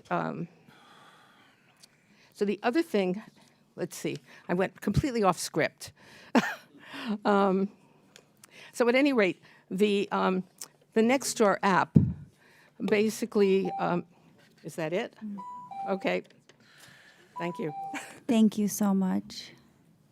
Next speaker. Is it Moose? Good evening, commissioners. My name is Moise Rafiq. I'm an attorney. I've been living in Walnut Creek and Pleasant Hill for about the last 10 years. I'm an attendee and volunteer at the Walnut Creek Islamic Center. I actually also happen to live next to an elementary school, and so I sympathize with all of our neighbors. Every single morning when I get out to take my kids to school, there's a stranger in a different car parking right in front of my house, several cars, and they're walking out and they're walking down 2 blocks to take their kids to school because they want to avoid the traffic. And so our entire cul-de-sac is full. Every morning and every afternoon, I come back and the entire cul-de-sac is full. And I get frustrated sometimes because I'm like, that's in front of my house. But I had to remind myself, I don't own that street. It's a public street. And I realized these were not strangers. These were my neighbors. These were people just taking their kids to school. And yeah, it was inconvenient, but it was about 10 minutes, a period of time. And as soon as school's over, they're gone. And as soon as school drop off, they're gone. And I had to remind myself that I don't love it. I understand. I'm also someone that probably parks in front of the streets. I don't block your driveways. And as good neighbors, if the mosque is not adhering, and the attendees on Friday, if they're not, they should be towed, right? And we should do better. But the problem is we're conflating the issues with the mosque as the issues with the school. And so I think it's really important to separate those. The school is ending at 11:30 a.m. on Friday, and the mosque is a separate situation. And I sympathize, because I have to park on Fridays, and I know it's very hard. but we do our best to park on public streets.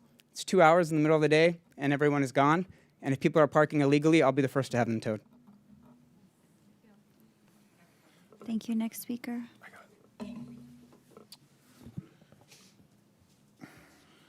Hakam Ibrahim.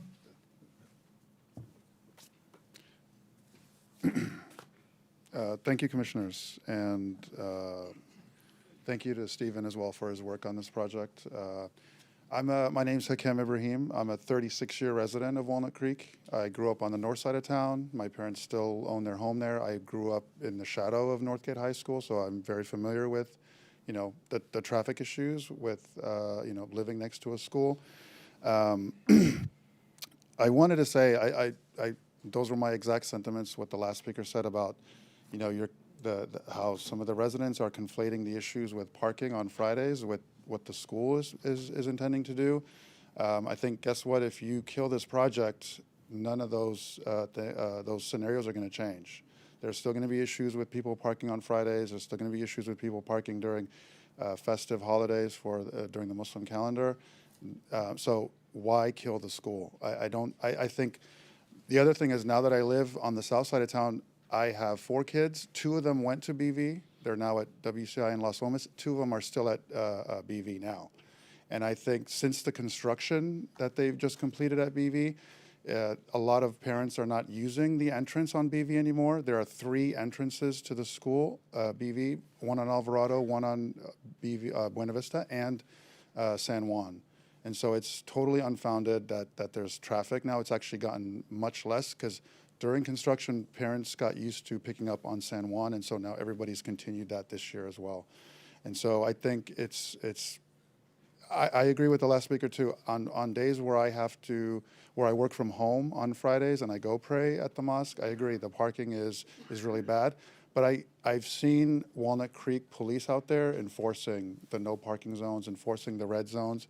And those people should be cited. They should be towed if that's necessary. And that's how we're going to change that behavior. Thank you. Thank you. Should we do the next 3 speakers? Yes. Bisher, Hasib Sukra, and Shauna Monroe. Start with Bisher. Yeah, good evening. I'll keep this short because I'm just going to echo what others have been saying. My daughter goes to Al Judi. I drop her off in the morning, and then I go as a caretaker of my father who lives on Warren Lane in Walnut Creek. So it's really important for me, for my daughter to be very close to me. And I just want to point out that I have never had a problem with traffic because the school starts that half hour after the elementary schools on the street and ends an hour after that. I've never had a problem with traffic. I've never had to park in the parking lot of the mosque. And yeah, again, I know that the mosque has there's some challenges there, but we're talking about the school here and it does not overlap. Thank you. Thank you.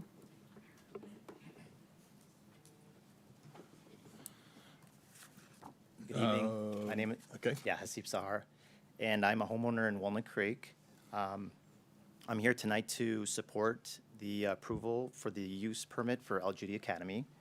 My child attends this school, and our experience has been outstanding, not only academically, but in terms of personal growth. The school's Leader in Me curriculum is one of the few programs in our area that teaches confidence, communication, and responsibility in a structured and daily way. I've seen a noticeable and positive change in my child because of it. I also want to address the concerns raised about traffic and noise. As a parent who drove this route every day, my experience has been overwhelmingly smooth and well organized. Morning drop-offs have been efficient, and because of the way the school manages traffic flow, most parents can pull in, drop off, and exit without needing to park at all. On days when parents do choose to park, they use the school's parking lot. It's also important to note that the other schools on the same road seem to have different start times, which naturally spreads out traffic load and reduces congestion. In my daily experience, this staggered timing makes some noticeable difference. I've never encountered backups, unsafe situations, or other issues during drop-off or pickup. Al Judi Academy is a responsible and considerate neighbor, and the families are committed to following the rules and maintaining a positive relationship with the community. For these reasons, I respectfully ask the council to approve the use permit so the school can continue providing a safe, nurturing, and leadership-focused environment for our children, and continue being a positive asset to Walnut Creek. Thank you for your time. Thank you. Shauna?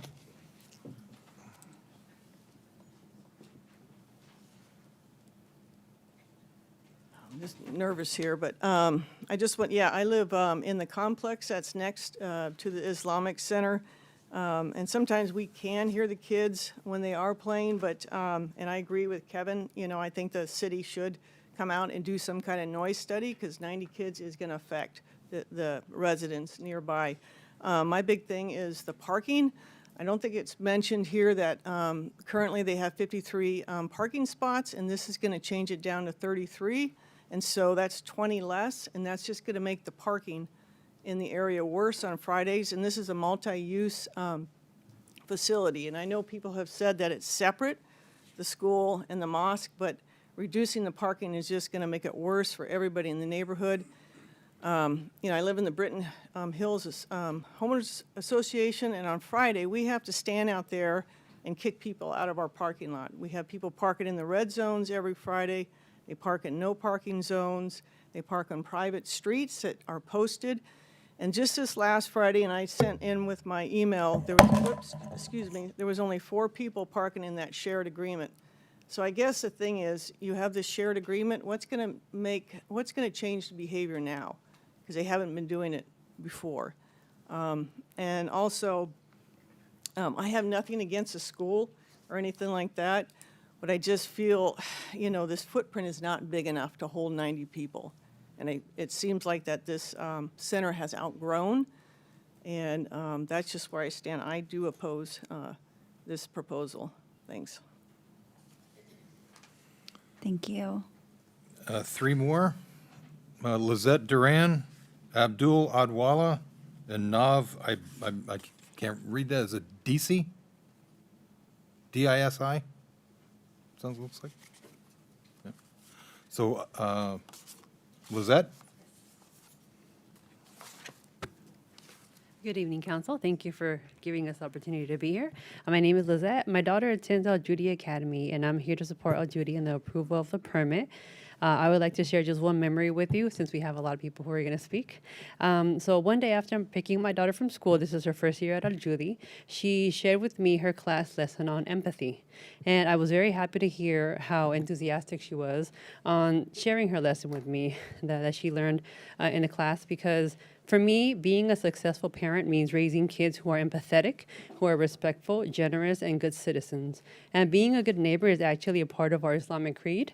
And so there are rights prescribed to our neighbors. And so we have a duty to be good to our neighbors. So therefore, I have a duty as a parent, as do our other Muslim parents here, to teach our kids how to be good citizens and good neighbors. And so I want to reassure the community that any concerns that our neighbors have, we are going to be here to address it and to work on it and to be good neighbors with you on Walnut Creek. Thank you so much. Abdul? Good evening, ladies and gentlemen. My name is Abdul Awadallah. I'm born and raised here in the Bay Area. We have, as a family, plenty of businesses in the Bay Area. In San Francisco, we got pizzerias. In Berkeley, in Hayward. We're very much a part of the Bay Area. And even here in Walnut Creek itself, we have a roofing business, a Better Roofing Company, which we do business on homes right here in Walnut Creek. I want to tell you guys, me and my brothers are residents of Livermore, California. We have to wake up our children very early in the morning before the sun rises. We got 10 of them, and they all get in a van that we have purchased. My father, who is their grandfather, gets everybody into that van very early in the morning every single day and just drives all these screaming children to the school. Now, with all of what he goes through and everything, my father still is happy to do this every single morning, even though he still works in our San Francisco pizzeria. So this is a joy for him, and I think that this is not only a joy for our family, it's a joy for every single one of these children that are out there coming to school, getting together with people that they know, people that they share values with. It's a really a surreal thing that they are going through and enjoying, and we don't want to take that away from them. I think we are really conflating two totally separate issues. Parking is an issue. We got to figure that out. It should be a totally separate, with the mosque. What are we going to do here? If cars need to get towed, they should get towed, but don't take these away from these children. Thank you very much. Thank you. Is it Nav? Yeah. Yeah. Thank you for having me here. First of all, guys, look at this community. I'm so proud of everyone out here, especially the kids. This is a piece of the puzzle, the melting pot for Walnut Creek. My name is Naveed Desai. I'm a Walnut Creek resident. I go to the mosque, and I'm here speaking in support of of Al Judy Academy. I understand that neighbors have concern about traffic and noise, but guys, it's the Bay Area. Traffic in the Bay Area it's almost like peanut butter and jelly, right? But I do want to see. I do want us to kind of take a look at this in context. Projects like this are extremely common, even in Walnut Creek. Churches, synagogues, cultural centers have all gone through similar processes. And I did hear someone mention next door, and I do want to address that really quick with care. The words that I read on that post were echoing patterns that we've seen before in like history books. Like if XYZ happens and the property values decline, framing children as a neighborhood burden, or even treating a weekly gathering as inherently disruptive. I mean, I don't like to see these tropes, and I know it's probably unintentional, but we have to be a little bit better than that. And the reality is simple. We have this school that produces daytime activity, and this daytime activity is during the day. It's during normal times. It's during normal hours. We can have that as a normal expectation in the Bay Area. It's, the noise, sure, it can bother us later. The parking issues, sure, it can bother us, but we can work through that. So once again, just here in support of Al Judy Academy, and thank you very much for your time. Got three more. It's Musa Tariq, Shyam Sriram, and trouble with this one. QAIS, I think. Habib? Yeah. Musa? Yeah. Good evening, commissioners and community members. My name is Musa with CARE, the Council on American Islamic Relations, as well as a longtime Contra Costa County resident, and we want to urge you to support the permit for the Al Judy Academy. Al Judy Academy is a small community-based school that has worked in good faith with the city for many months, including on fire safety upgrades, transparency around operations, enrollment, and traffic plans. There has been some misinformation circulating online, including claims that conflate the school with the mosque, but the reality is simple. This is a modest school serving local families. It has a detailed plan for car drop-off and parking management, including an on-site liaison to prevent illegal parking and ensure orderly pickup. Noise and traffic levels stay within normal expectations for a site this busy and on a street that already hosts several other congregations as well as other schools. Again, we respectfully ask you to approve the permit and allow Al Judy Academy to continue serving Walnut Creek students. Thank you so much. Thank you. Shyam? Good evening. My name is Sham Sriram. I live in Hercules. My stepdaughter Naima attends Al Judy. I also want to mention that I'm a higher ed educator with 23 years of experience teaching political science. I'm here in support of the proposal, and I'll just keep it very brief. I'll just say that nothing is more important than the stability of our schools, not just for our children, but for the city. Many of the complaints are those that have been heard today, are those that we hear nationally and are ongoing in the U.S. in everywhere from Alabama to Texas to other places. Anytime Muslims want the same things as other religious groups, we hear the same arguments about parking or peace of mind or property values, etc. I'd like to mention that, as has already been said, many Muslims already call Walnut Creek home, and the area is seen as a nurturing site of growth. I'm holding up the U.S. Constitution, and I want to just remind people that God is not mentioned once in the U.S. Constitution. And many of us here are American by birth, Muslim by preference, Muslim by the grace of God. What could be more American than wanting a great school, buying a house, paying taxes, and giving back to our community? Thank you. Thank you. Next speaker. Mr. Habib? Take the easy route. You got to help me with that. It's Kais. Kais. Spelling throws everyone off, no worries. So I'm going to read what my wife prepared, as she's way more articulate than I am. I'm writing this letter as a parent to my 11-year-old daughter who attends El Judy Academy in Walnut Creek. I'm also writing as a 20-year veteran employee of John Muir Hospital in Walnut Creek. I'm someone who deeply values the integrity of the neighborhood and well-being of children. I understand that the council is hearing concerns from nearby residents about increased traffic and noise. These concerns are reasonable, and I appreciate that the city's taking them seriously. At the same time, I hope to offer a broader perspective on the essential role this school plays and why it continues to operate.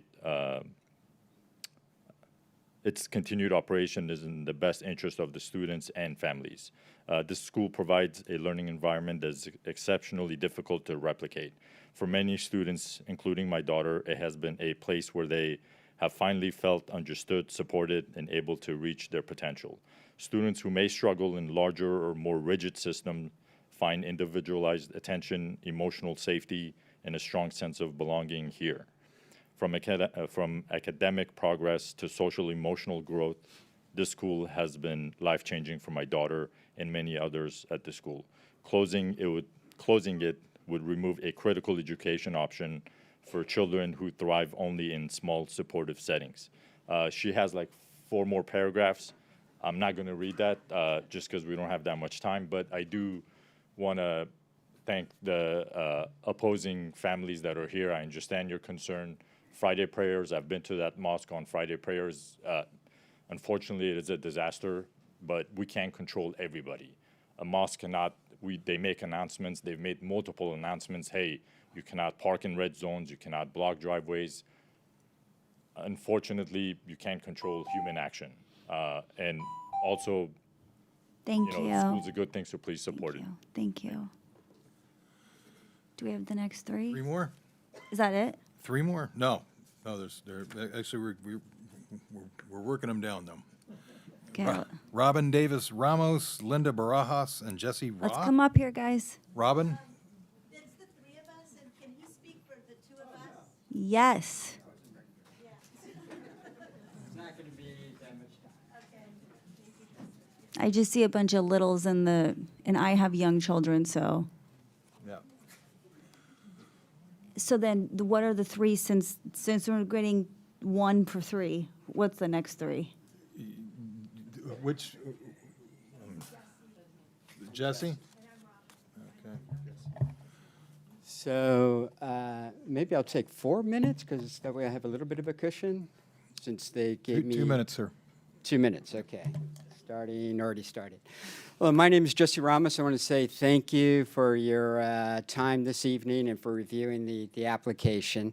And I want to start off with I sympathize with the school wanting to start a school, and all I want is harmony. But what happens is that the school and the mosque, even though I separate the school as a separate identity, they share a facility. And when this facility is being used at certain times, at certain months, certain days, et cetera, it becomes overwhelmed. And what the proposal is, and this is what I object to, is that you are taking away 20 parking spaces. The neighborhood is already drastically short on parking spaces. And so the frustration you're hearing about people parking in the red zone, blocking driveways, all that traffic, because they're circling the neighborhood trying to find that rare parking space, is because of the lack of parking spaces. So when I look at the proposal, separate from the school, I see you have a situation that's already bad and you're making it worse. You're making it worse by taking away a significant number of available spaces. So also, when I look at the proposal and I'm looking at the school, I want to also make some other notes. The school is trying to get a capacity of 90 students. According to the architectural plan, I think it only has a capacity of 80 some odd people. And if you have 10, 12 teachers, you're looking at a capacity of only 70 plus students. Thank you. Three more. Heba, or was there one? Heba, Edith, and Sarah, Sarah Weekly. Is this Heba? Heba, yeah, that's right, thanks. Good evening. My name is Heba Al-Masri. My family has been part of Walnut Creek since 1980. In 2019, we left the city we love and moved abroad to a Muslim country because there was limited schools where our children's needs were met. We lived as expats for nearly 6 years. When we heard Al Judi Academy had opened, we moved our family back to Walnut Creek specifically for the school. Our daughter has thrived here. She's made lifelong friends, her grades are soared, and she finally feels fully seen and supported. Al Judi is the reason we are able to come home. We understand neighbors have concerns, and we're committed to working with the mosque and the city for solutions. But for a family like ours, Al Judi is the reason we've come home. Thank you.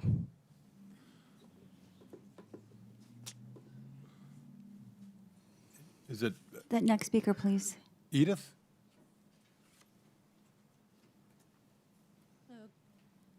Good evening. My name is Edith, a member of the community and also an educator with 10 years experience working in public schools, private schools, and nonprofit organizations. In those years, I have not seen any school that has provided an impressive educational environment the way that Al Judi provides. I made an observation visit earlier this year that coincided when they were in class session and lunchtime. I was very impressed with how the children behaved without being prompted. They all cleaned up after themselves and showed respect to their teachers and peers. I have no doubt in my mind that the teachers work a great amount to create this environment that the students cannot access anywhere else. I would like to say that the community at large is welcoming and aware of the concerns raised by the neighbors. In regard to the concerns in traffic congestion due to the increase in enrollment of the school, I'd like to point out that Buena Vista Elementary has seen an increase in enrollment in the past few years. In the 2022-2023 school year, there were 466 students enrolled, and the following year, 2023-2024 school year, there were 494. Overall, a 28 student increase in 1 year. In that year, what were the concerns raised by the neighbors to the school board about this enrollment increase that didn't relate to student and teacher engagement? Were the same concerns of traffic and parking raised to the city or the school board when this increase occurred? We can't exclude one school and blame them for the increase in traffic in the area. I'd like to highlight again that the plan for Al Judi is to have a slow increase in enrollment, not a sudden increase. In general, Walnut Creek has seen an increase in residents, and I believe it's because the city does a great job in creating a diverse community that provides unique opportunities in the community, such as the great schools we have here. As someone that recently converted to Islam, I'm excited for the possibility to have an Islamic school for my children in the future because I don't have the extensive... Thank you. Next speaker, please. We have actually four more. Okay. Omar Neko? Oh, Sarah. Oh, Sarah, I'm Farzana sorry. Wakili. Hi, Commissioner. My name is Sarah Farzana Wakili. I'm a dental hygienist and a resident of Dublin. This is my son's second year at Al Judi, and I cannot express enough the high-quality education he's receiving, both academically and learning about the beautiful religion of Islam. I would like to share a few of the core principle and value taught within this school of thought. Al Judi teaches children that Islam emphasizes the well-being and welfare of their neighbors. It encourages Muslims to foster harmonious relationships, build a strong sense of community, and spread peace and goodwill among all. It's important to note that these values extended to everyone, not just Muslim neighbors, but all individuals regardless of their faith or background. I wanted to share these beliefs and values to bring comfort and reassurance to the neighbors surrounding.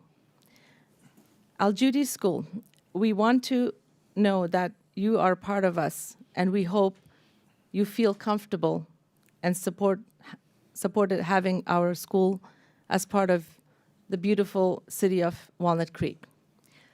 I also wanted to add, because I see a lot of neighbors concerning about the noise.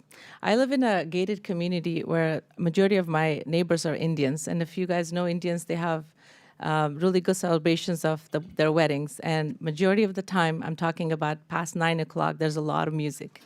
And sometimes it's frustrating, but then we just learn to enjoy it. It's okay. It's not a big deal. So again, I understand that there's concern about the noise, but keep in mind, this is during the day. If I could tolerate it during the night, I'm hoping that you guys can tolerate it a little bit. And hopefully, we might find another location and Thank you move so eventually. much. So this might be just Thank temporarily. you, ma'am. Thank you so much. We have 4 more speakers. It's Omar Neko, Bisan Abushar, Nisleen Montrevasi, okay, and is it Shamin Johnny? No? Okay. Omar? Yes, hi, good evening. Good evening, Madam Chairperson, Commissioners. Thank you for the opportunity, and I would also like to thank the neighbors of Al Judy Academy and the Islamic Center there. I also attend on Fridays. I do go to the Islamic Center on Buena Vista. Traffic is a concern, big concern. Parking is even worse, as you've heard. No one's denying that. I suggest or recommend that the leadership at the mosque and the neighborhood, people of the neighborhood, we come together and come to a reasonable solution with the issues on Fridays for the Friday prayers that time. But I don't think that well, everyone say that really does not affect, the school does not affect that. And I don't think that they have to take out those parking spots. I mean, for the ingress and egress of the traffic for Al Judy. They can just operate that with cones during the school days and during the school operation hours. But I don't think that they have to take out the permanently take out all the parking spots. And I really also ask the city to maybe increase enforcement. People who park illegally on Fridays and road zones and all that, those people need to be cited. And those people who block driveways or park in other people's properties, they need to be towed away. And if you got, it's going to happen a few times, and then they'll get the hint. So thank you very much. I do recommend. Would like for you to have the school reopened as soon as possible while we work through these challenges. Thank you very much, and thank you all for coming. Thank you. Shamin? Oh, I'm sorry. I thought that was her. Hello all, my name is Shamin Ghani and I'm here to advocate for Al Judy School. My husband is an oral and maxillofacial surgeon and I gave up my career as a physician assistant to focus on raising our 4 children. About 4 months ago, I moved from Texas to California because my twins were accepted into Berkeley and Zaytuna College in the Bay Area. My oldest son graduated from Rice University, the #1 school in Texas, known as the Harvard of the South. I mention this to emphasize how dedicated I am to my children's education. I chose to live in Walnut Creek because of its welcoming, open-minded community, excellent school, and especially because of Al Judy School's reputation.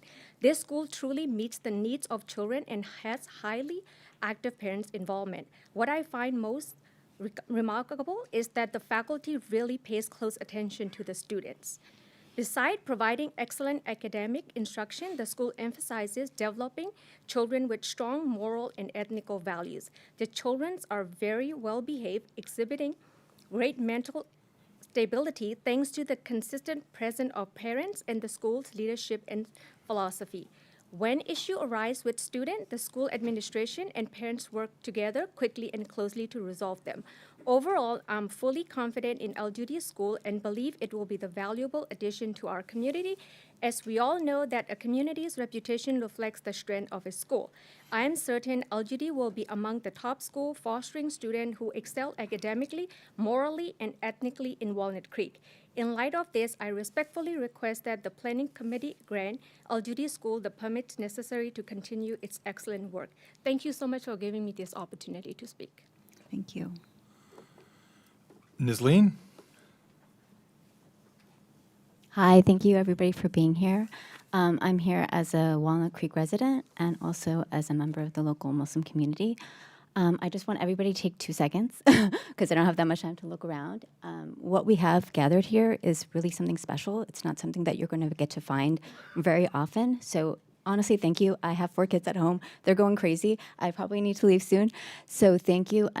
But I'm going to address first the concerns as a Walnut Creek resident. I get it. I live on a street with Walnut Acres. Go Jaguars, if there are any Jaguars out there. So I understand. It's really frustrating. We have parking issues. I live next to St. Matthew's. They're a wonderful church. They have a lot of events, so I understand about the noise. I really do, and I completely relate. But I think we have to think as residents about what we want our city to be about. And El Judy just has the potential to be a lot for Walnut Creek and for the local community, Muslim community. Like there's nothing compares to being taught what your own religious and cultural traditions with honor and the respect and the thought that they put into it and the type of citizen that creates. So I think we need to keep that in mind. There are definitely, with anything, with any project, there are going to be cons, but there are so many more pros. And we're all problem solvers in here. I had a trailer parked in front of my street for like 2 weeks during Thanksgiving. I'm going to give them 1 week, and then after that, I called the police, and guess what? It was gone in a week. So let's use our resources, get those cars that need to be towed away, and they're going to learn really quickly. So anyway, thank you so much, and have a good night. And the last card I had is Bisan Abu Shara. Hi, good evening. I used to live on Cleveland in the middle between Pleasant Hill Middle School and Sequoia Elementary and Sequoia Middle School. If you're familiar with that street, it can get really bad because we're in the middle, our street was in the middle of 3 different schools. At the times and my kids went to Sequoia Elementary and Middle.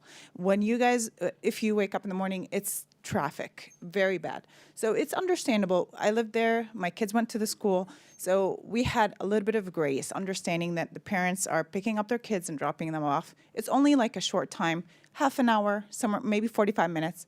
We can survive it. I feel like living around schools is tough for everybody, so it is understandable, but at the same time, it's not that bad. Like, it's not a all-day kind of thing.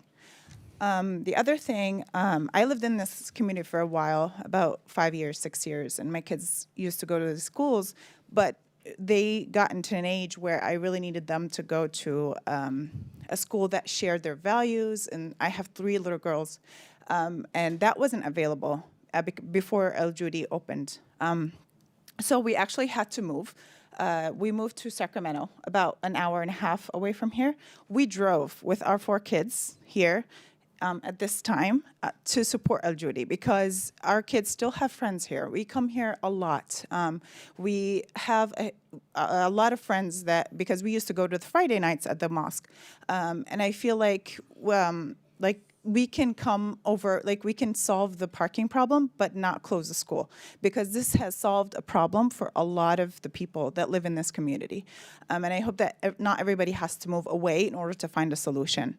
And in Sacramento, there's a lot of temples that, for Indians, that, they're very, as mentioned before, they're very loud, they're full of people and full of life, and it's not all the time. It's a short period of time. Thank you so much. Thank you. Was that the last speaker? Yes, that's all the cards I have. Okay, beautiful. I want I want to thank everyone for speaking, and so I'm going to close the public comment. I'm sorry? Oh, I'm so sorry. You have, thank you. Would you like to come up and say a few words? You have the opportunity. Do not feel pressured. I'll make it short because I know we're all waiting for this to come to a conclusion. I just want to say the parking reduction that's going from 53 to 33, keep in mind the reason that's happening is for the safety of both the facility there, but for the entire community. It's happening because with this reduction, there will be we will be following the fire codes better, and there will be an easier traffic flow. So even patrons of the mosque or of the school, if there's no parking spots there, they can't park there. And I'm all for people getting towed. I wouldn't want that in my neighborhood either. So that's going to, I think, in my opinion, encourage people to use the shared agreement. It's an 8-minute walk and 0.3 miles from the mosque to the temple. So, I mean, I parked tonight like 3 blocks down to get to here. So it's the Bay Area. It's in our urban area. There's going to be parking issues. But again, I want to extend my full transparency contact information for the school if we were to continue there, that we are open to mitigating everything. We understand, and we are here for you. Thank you. Before you sit down, yes, I have a question for the applicant, but okay, beautiful. Commissioner Clark.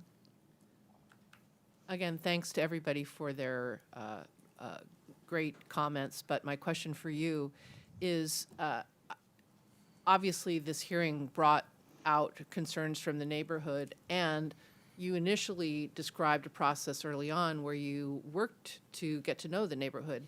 Were you aware that these concerns were developing? Did you have a mechanism for learning about the concerns? So we in that flyer that we sent out, we went door to door with our students to every neighbor, and I wish I knew about the complaints. I never received letters, emails. Our contact information was there.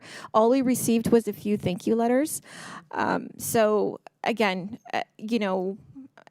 just like from a professional standpoint, if we get a complaint as a nonprofit, we are here to, meet with you to work it out. I was talking to someone else about something, and they gave me an example about how they had a basketball court at their facility, and they were shooting hoops until 10 p.m., and the neighbor wasn't happy with that because they wanted to enjoy their evenings out in their backyard.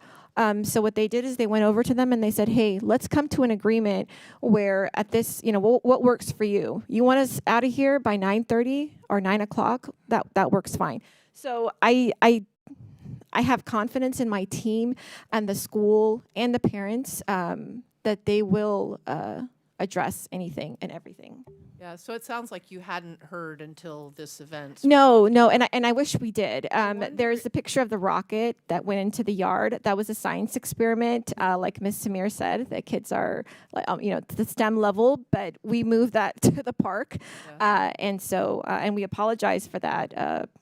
I wonder if you'd be open to thinking about the idea of maybe having one of your leadership team act as a liaison, so that there's a name that kind of like an people HOA. call Yes, and, that they yes. have a. And our cell phone number, personal phone number, was given on that flyer, and I would be more than happy to do that again. Great, thank you for that. You're welcome. Any other questions for the applicant? My question is, I remember you mentioning in your presentation that you had spoken to the pastor at the Contra Costa Gospel Church. Yes. Could there be any parking arrangement there? Because they're right across the street. Right. I think for Friday prayer, that might be, something. But for us, and we can, bring up, I can refer to the traffic engineer who worked on the study. We don't, in the event of a spillover, I feel like the area down the street, who I've spoken to them, I've worked with them, is what works for us now. I feel like, Pastor Chang, he's open to us sometimes going over there and playing basketball, but they didn't have a good experience a couple years back, which is something you might have alluded to. And for us, from our traffic study, I mean, we don't have more than, at any point, 12 cars there, because some of the teachers are the parents. Some of the admin, have 3 kids at the school. So I don't foresee, even with growth, I feel like we could still be able to accommodate. And if there was ever a problem, like I said, we're here to mitigate anything, anytime. The traffic report, so there was a parking study, and there's a technical memorandum. There's the TDM plan that came very last minute, but that's not a traffic report. You're just talking about The parking demand study, sorry. Okay. Because that did not study level of service or trip counts, correct? You pointed to someone who's your traffic? Yeah. So we have a presentation for that. My only question to you is, it wasn't a level of service. You weren't doing traffic counts during peak hours. It was just a parking study, right? Yes, that's correct. Question of process. It's my understanding that they're exempt from requiring parking? Exactly. So they are, because of the law. But when she mentioned traffic report, I was like, oh, maybe I missed it. Sorry, this whole process is very new to me, so parking study traffic, sorry, that's I can offer a clarification on that. So the AB 2097, it does at the outset prevents the city from requiring parking if the project was a half mile of BART, in our case. The city's code requires the TDM plan or the analysis because there is a finding that the city can make, but it has to be made based on substantial evidence or preponderance of the evidence that there is a negative impact on that. And so, in this instance, I mean, based on what's provided in the staff report, the conclusion is that there is no such findings being made. But the commission does have the ability to, request more studies or more to look further into those issues that are in the municipal code. So I just want to make that clear to you. Any more questions for the applicant? Seeing none, thank you. I'm going to close the public comment. And so in the same way, I ask that in the same way that we all sat here listening intently, I ask that we be respectful in this room and not interrupt and not stand up, and to allow us to discuss, because we're all good neighbors here. I'd like to bring it back to the commission for just comments, thoughts, discussion. I guess I'll open. So I did want to say thank you all who are here for coming out to express your perspectives on the Al Judi Academy. It has been very interesting to hear about the school and how it serves not just Walnut Creek, but also families from much farther out, and to hear about the benefits that this school in particular provides to the students, the children that go there. And as someone who moved to Walnut Creek a few years ago, I recall being a new resident of the city. One of the things I like about Walnut Creek is how welcoming the neighbors are, especially since I also live near this area. I'm very familiar with the traffic on Parkside as people go to Buena Vista, and I figured a lot of the traffic that I encountered was because of people going to Buena Vista, parents dropping off their kids at Buena Vista. But I also see a lot of kids on my way to work who are walking to WCI, Walnut Creek Intermediate, or they are walking across Main Street from the apartments on the other side of the BART tracks to Buena Vista. So there is a lot of activity from parents taking their kids to school, parents who are dropping their kids off to school. So I get it, and I figured that out as I lived longer in the neighborhood. And for me, it became a part of my life. So it's something that in some ways it can definitely be a drawback. As I'm trying to get to work or coming home from work, I have to pass by all the cars that are parked by the sides of the streets. But at the same time, it does create the character that I like so much about this neighborhood. And I think it has made my life fulfilling, and it sounds like it's made the lives of a lot of people here in this community fulfilling as well.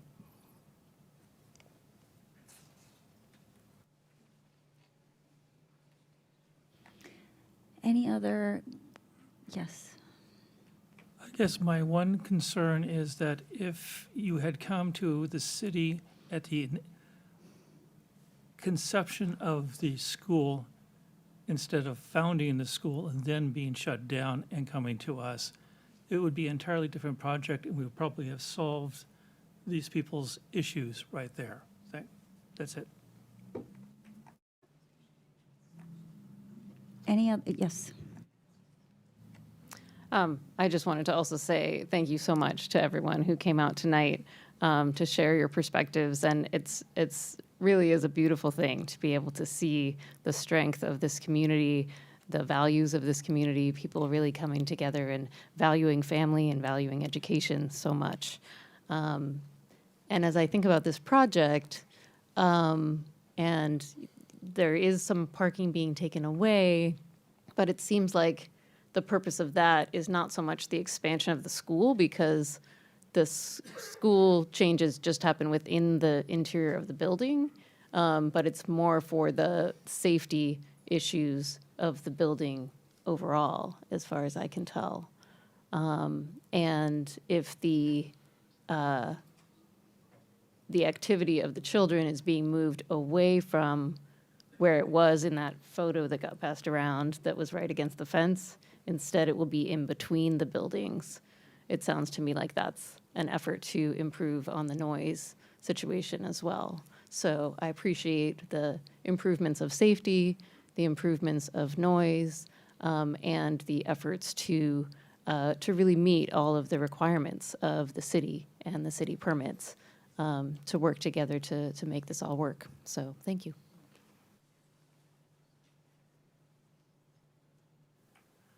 And again, I want to thank everybody for their comments and their respect for each other in this process.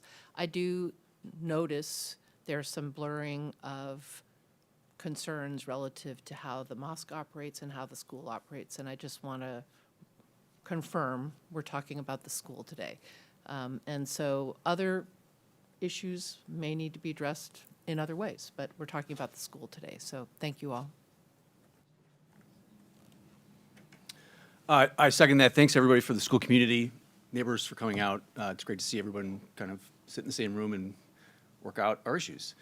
I really appreciate and encourage continuing education in Walnut Creek of all stripes. I have concerns that what we're maybe about to do is moving with limited knowledge of what we're about to do.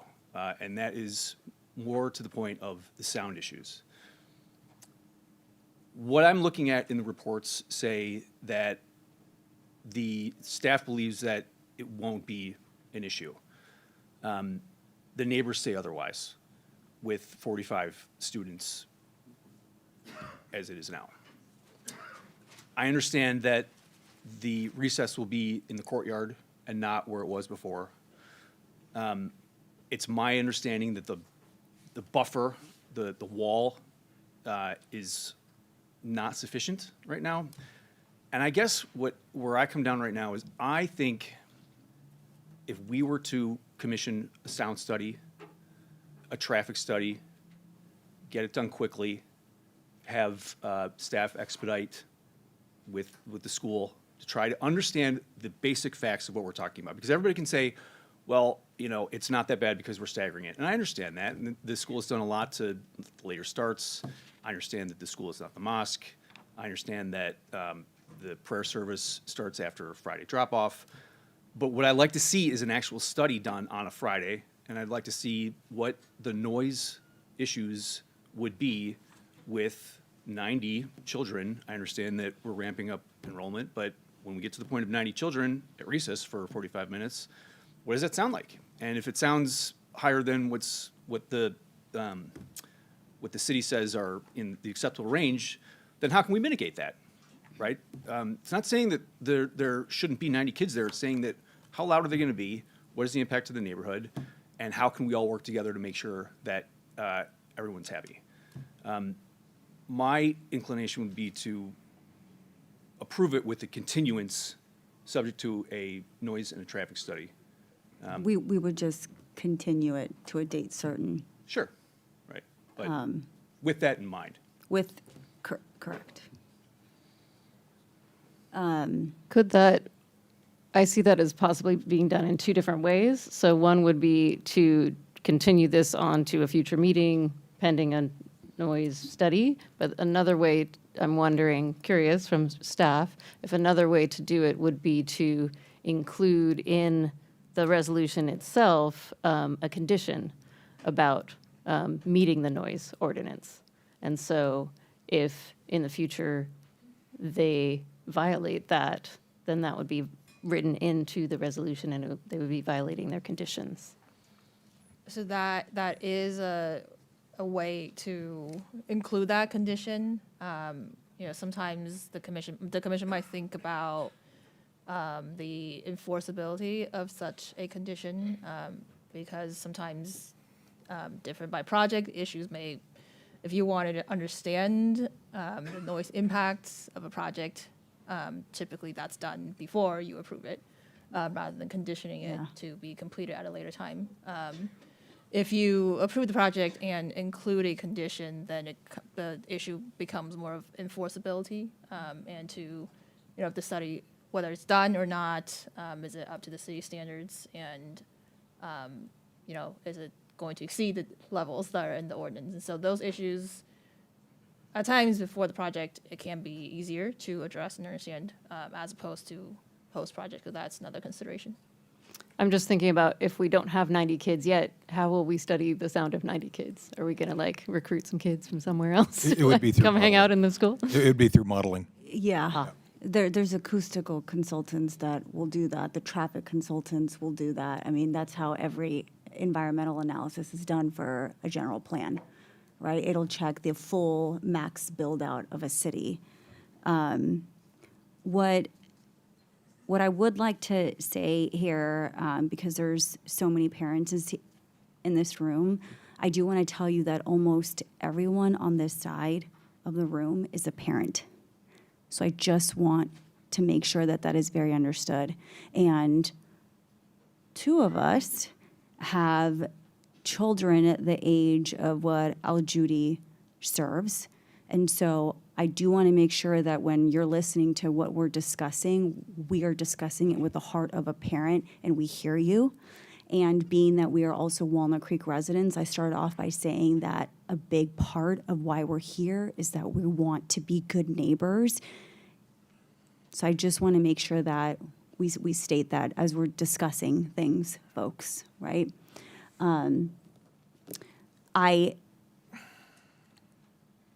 For me personally, I'm very, very well aware of TDM.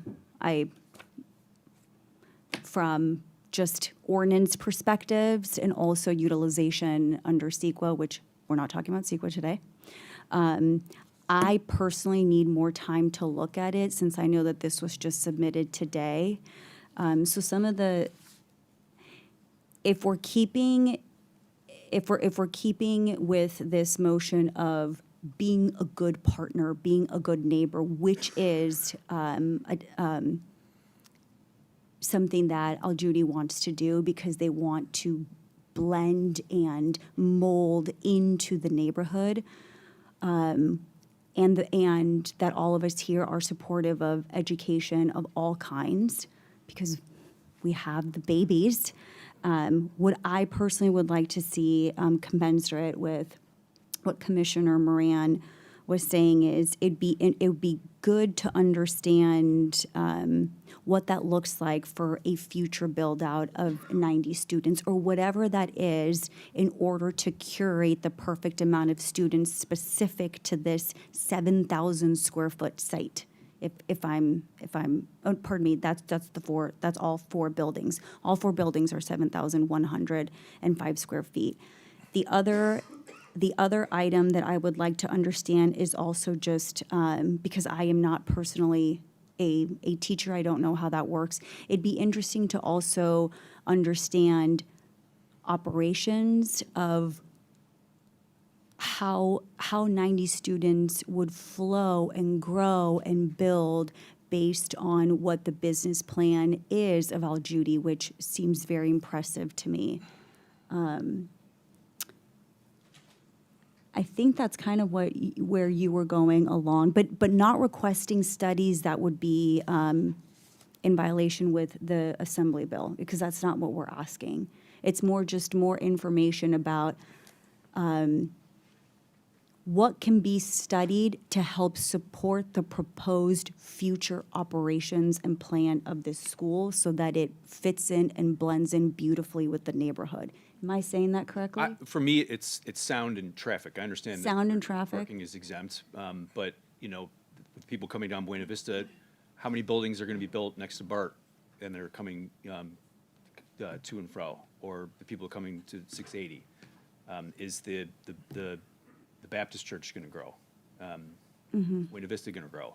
What I'd like to see is the hard data from sound and traffic analysis rather than we think or it's predicted. Yeah. Right? Okay.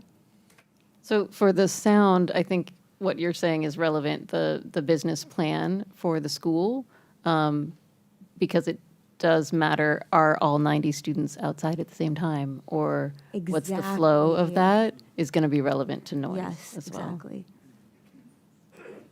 What do the other commissioners' thoughts, comments? One thought I had was because we received this transportation demand management plan, would it be fine to take maybe, I don't know how much we would get out of reading it, 15 minutes, and then coming back to it? That's why what I think we're leading towards is a continuance to a date certain. So that way we're providing certainty for a next, Chip is giving me the. Because that kind of provides that, here we go. There's a time, we're all gonna come back here together. It hasn't popped out of our minds, it's fresh.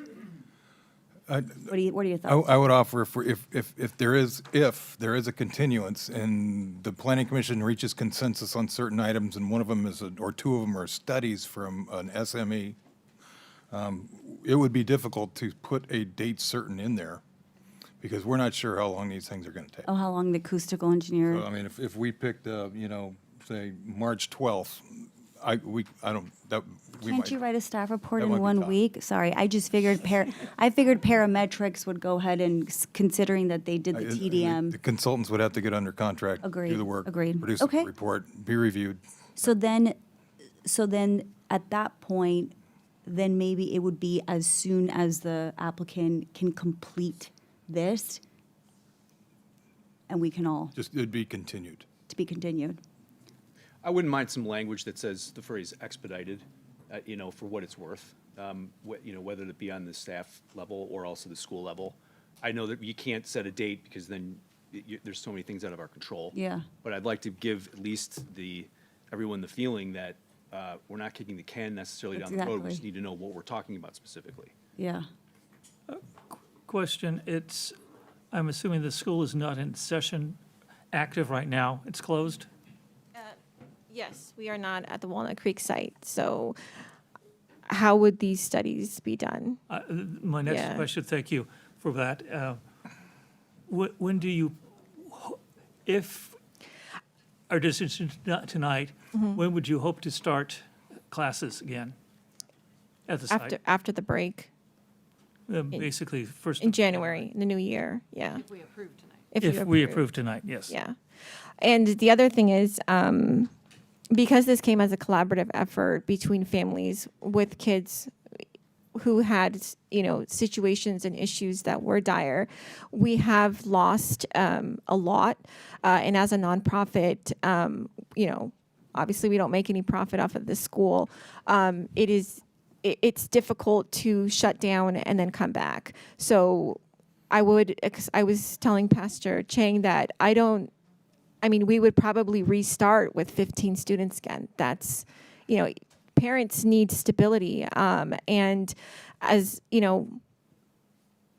we need your help. We don't want to close it down, long term. And it's been so good in the short time because parents who are also working as teachers have poured their hearts and soul into this. And to tell these kids here that it's over for good, I just think that's really heartbreaking. And I really, want to, appeal to the neighbors. If you can give us a chance to come back with these changes in the property, I guarantee you there's not going to be any complaints. In the 2 years that we were there, we didn't get any citations from the city. We didn't get any noise complaints coming from the city. We didn't get any letters or emails from the parents, from the neighbors telling us we have a problem. A lot of what's going on is from Friday prayer. In our business plan, like you said, every event from parent-teacher conferences, we're happy to do them on Zoom. We don't congregate, come there in the evenings. We don't want to overuse the space, and we completely understand that as working professionals in the Bay Area. We are not here to overburden anybody. But to say, it's over for these kids, I would be in tears. So I'm asking you guys to reconsider, please. Yeah, so in terms of a traffic study, I just don't really see the need for that. I don't see a scenario where we would say there's a certain number of cars on Buena Vista Avenue and therefore this school can't open. This is a very small number relative to, like, one of the public comments that was about the public school, Buena Vista Elementary, and how much it increased by is much more than the entire size of this school. So if traffic is increased on that street, it may not even I don't think we can attribute it all to this specific school in the first place. So I actually don't agree with the idea of a traffic study. I'm sorry, no. So I appreciate the thoughts of all of my fellow commissioners and the things that we are considering as we look at what to do next. I think myself, as I've been listening to these comments, I've realized I needed to ground myself in what we're being asked to consider today, which is the conditional use permit and the findings that are in it. So the findings that we're being asked to make are that if we take action on this conditional use permit, the use, including any conditions imposed, is consistent with the general plan, any applicable specific plan, and this chapter. The second finding would be that the proposed use, including any conditions imposed, will not be detrimental to the public health, safety, or welfare. And the third finding would be any findings required by the land use regulations for the zoning district within which the property subject to the use is located. So as an accountant, I do love numbers. I love making decisions based on numbers, and I definitely can feel uncomfortable when I don't have the hard data to work with. But I'm also cognizant of what the task is at hand. I think that because we are considering a conditional use permit with these three findings, while it is nice to consider gathering more data, I think it is possible to take action on this permit tonight. So I would like to move to approve the conditional use permit, application number Y23-083, for the Al-Judi Academy at 2449 Buena Vista Avenue in Walnut Creek. As amended. Second.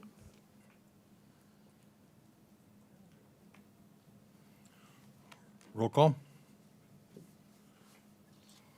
Commissioner Kwok? Yes. Commissioner Cound? Yes. Commissioner Moran? No. Commissioner Strongman? No. Commissioner Klopp? Yes. Vice Chair Knighting? This is hard. There wasn't any discussion. I'm sorry. Can we go back to, I like your idea better about having a condition to the approval. So, And I think we could, I'm sorry. Can you restate can we go that? back to discussion? I don't want to vote on it unless we have some condition in there about some thought process. Because I agree that I want to be able to allow the kids to go to school. As a parent, it's incredibly difficult to not know where your kid is going to end up on January 2nd. She didn't vote. So for the motion currently, if you do not want to vote on the motion, you can vote no. And because right now we have 6 votes and it's 2 noes and 3 yeses. So if you do not vote yes, the motion will not pass and we'll go back to discussion.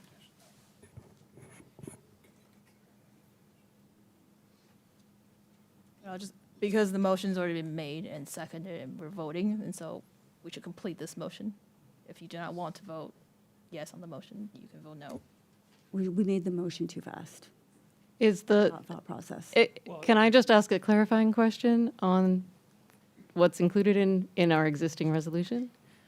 I think to Commissioner Kwok's point, we are stating that this needs to meet all existing ordinances, right? So the noise ordinance is one that is already covered Yeah, it would in be this? on, So I don't know that we need to add it, is what I'm saying, if it's already covered as a condition. And this is a conditional use permit, so therefore if they no longer meet the condition, then we would come back, right? There We is would be no condition violating. in there to require a noise study. I mean, Not the noise study, to meet the noise ordinance for the neighborhood that they're in, which was brought up during one of the presentations earlier It's anticipated. in his presentation. It is included in there? It is not. That, The noise study is not. Yeah.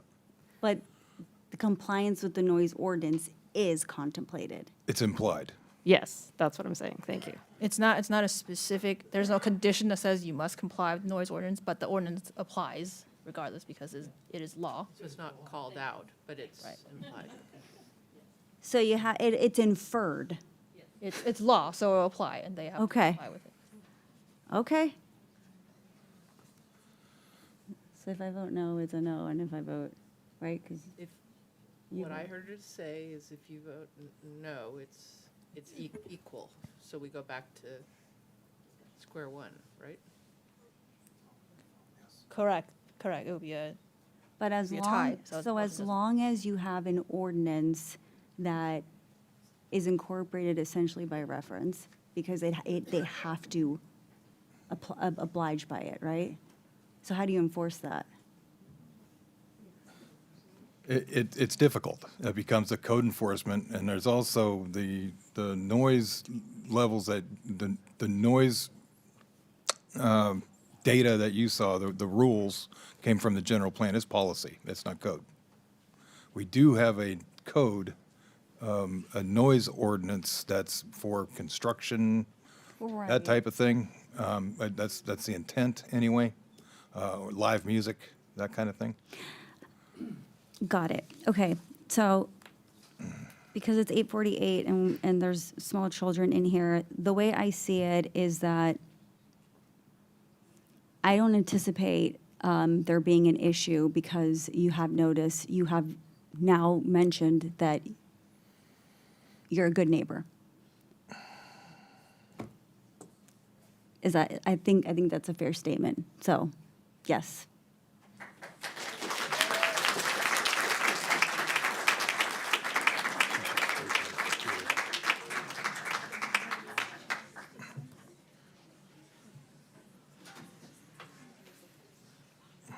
Days. Before we take a quick break, As provided in Part 4 of Article 5 of the Walnut Creek zoning ordinance, any interested party may appeal the decision to the Planning Commission within 10 calendar days after the mailing of the decision by filing a written appeal and the applicable appeal fees with the city clerk's office. Continue. And now, Secretary, we would like to take a quick break. 5 minutes? Yes, thank you.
Thank you, everyone. We're going to start resuming the meeting.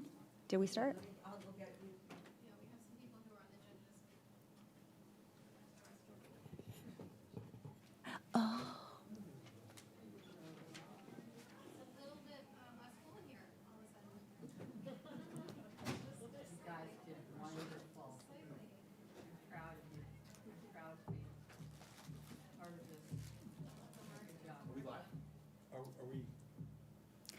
The applicant ran to the restroom, but and now they're locked out.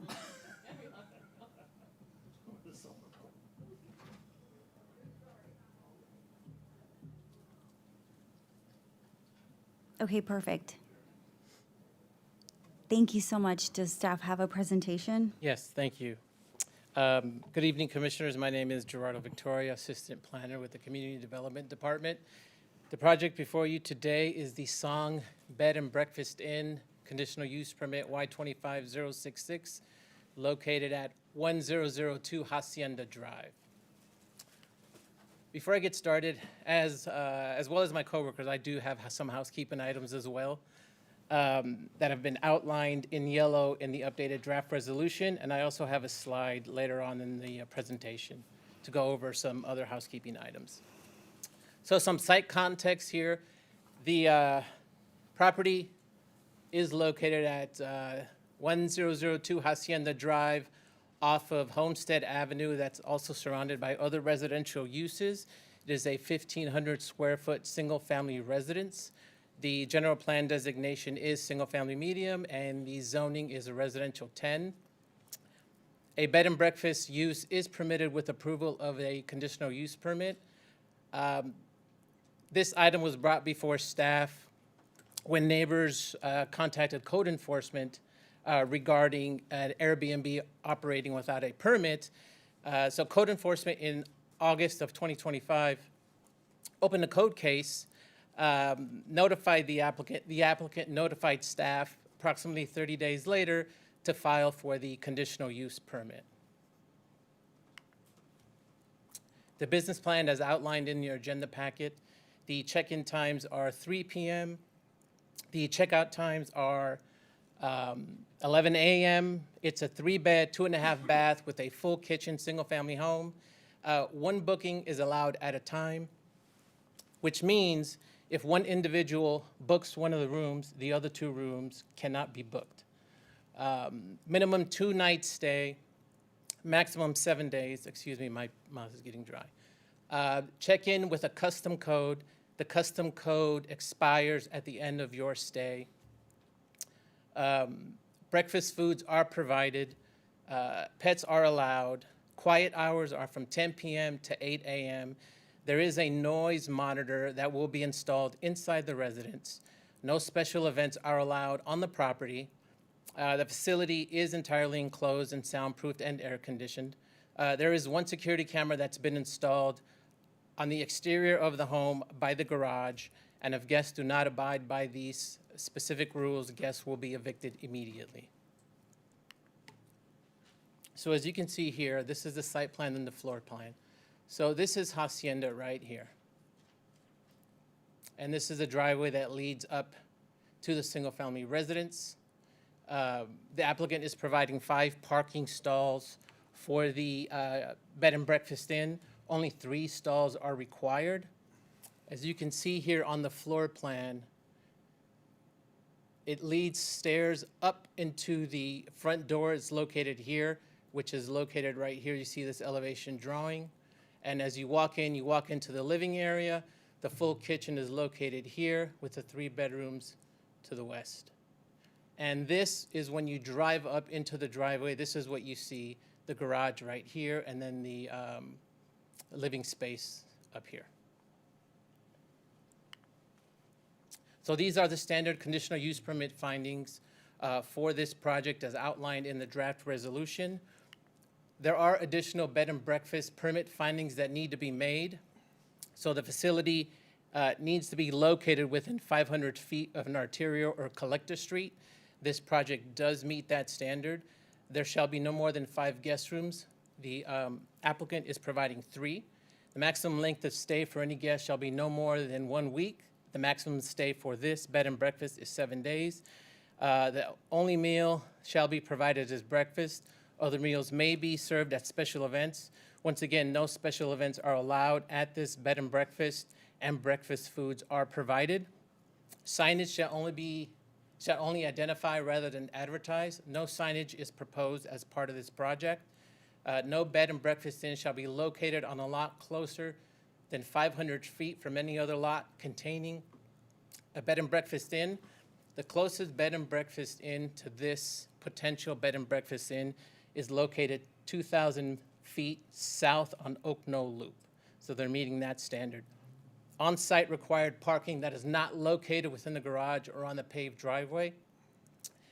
The applicant is providing 5 stalls where 3 are required. There's no exterior changes proposed for this project. The Planning Commission may allow special events at this facility. Again, no special events are allowed, and finding J is not applicable to this project. So staff anticipates using the existing facility CEQA recommendation, section 15301, that allows for the operation, repair, and maintenance permitting of existing structures, and that the current primary residence will operate as a bed and breakfast rental. So these are the additional corrections to the existing draft resolution, which on page 2, the CEQA finding the deletion of the last sentence mentioning the ADU. There is not an ADU on this property, so I apologize for leaving that in. The project is a primary residence. It's the existing single-family home that I went over on the site plan. Page 6, condition 7, delete condition 7 as it is not applicable. So staff recommends to move to adopt a CEQA determination and approve the conditional use permit based on the findings outlined in the draft resolution to allow a short-term rental at 1002 Hacienda Drive. I'm available for questions. The applicant and the homeowner, Jennifer Song, is also available and here, and she has a presentation for you. Thank you. Are there any questions for staff? Earlier tonight in the first hearing, we created 74 units to satisfy our RENA requirement for the city. We now seem to be taking 1 unit down. Do we need to go add another house or condo somewhere else to maintain our housing stock? Because the state is really coming down on us for not complying with the RENA numbers. The house is still a single-family residence. It has a conditional use permit that they can use it as a bed and breakfast, but it remains a single-family residence. So that does count for RENA, so we're not losing housing stock? Correct, and it's a drop in the bucket. Okay. One more question, is the Oak Knoll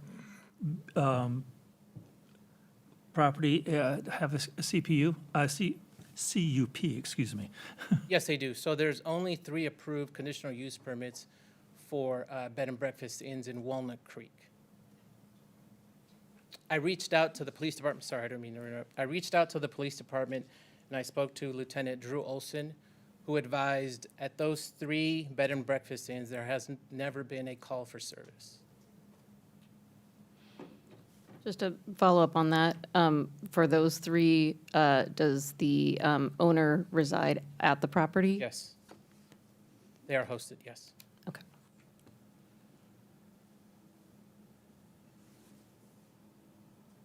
Thank you. So just so I'm sure I'm clear, there's 3 CUPs in all of Walnut Creek for a bed and breakfast designation, but as we understand, a bed and breakfast designation is really like an Airbnb. It's a short-term rental, right? It just has Correct. different nomenclature. That seems really low. Yes. Okay, yeah. I think that's another conversation, but I was quite shocked and just wanted to clarify that. Okay. Just so I can follow up on Yeah. that, we do get applications for bed and breakfast, that's what the zoning ordinance says, but we call them short-term rentals, we call them Airbnbs, they're the same thing. We do get these applications, but a lot of them can't meet the finding of being within 500 feet of a collector or arterial street. That is a finding that must be made. And they are within 500 feet of a collector street, which is Walnut Avenue or Boulevard. Boulevard, yeah, thank you.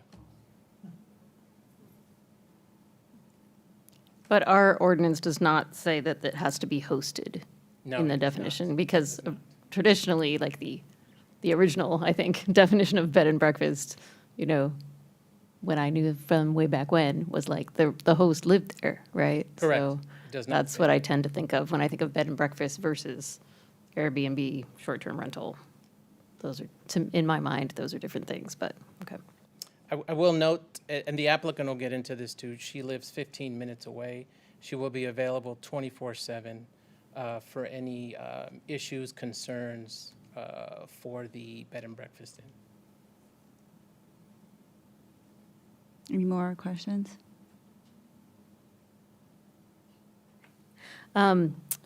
Within the city right now, are there any penalties for operating a short-term rental Airbnb without a permit? So right now, we use one of our consultants, HDL, to try to get these permitted, try to get them under control. We know they're out there. We don't have the staffing to go out to every single one. That's why we've hired a consultant to help us with that. Code enforcement, when they first go out, whether it's making contact for an unpermitted Airbnb or a red tag for a building permit, they don't like to cite right away. They like to give an applicant enough time to come in to file for permits. And that's we're being consistent with this one as well. Okay. And so then, in the situation where the owner has already been noticed for these infractions and been told to cease, and they continue, are there then penalties at that point? There could be, yes. For this instance, the applicant was notified in August, and she filed for her permit application in September. And when was the last time someone stayed there? When the applicant filed, there has been no stays, and she can follow up with that also. Okay. That doesn't mean there hasn't been visitors. There's, you know, the applicant is also having work done in the rear of the property that doesn't need permits. She's replacing a patio. Oh. That's at grade. It doesn't trigger a permit. So the visitors are the workers? When I went out to the site twice, and the second time that I went out there was a truck leaving full of workers, so yes. Do you know if the applicant has told you that they've taken the listing down from Airbnb since the violation or the citation? She can answer that when she comes. Okay. Any other questions? Thank you. The project, oh. Glasses.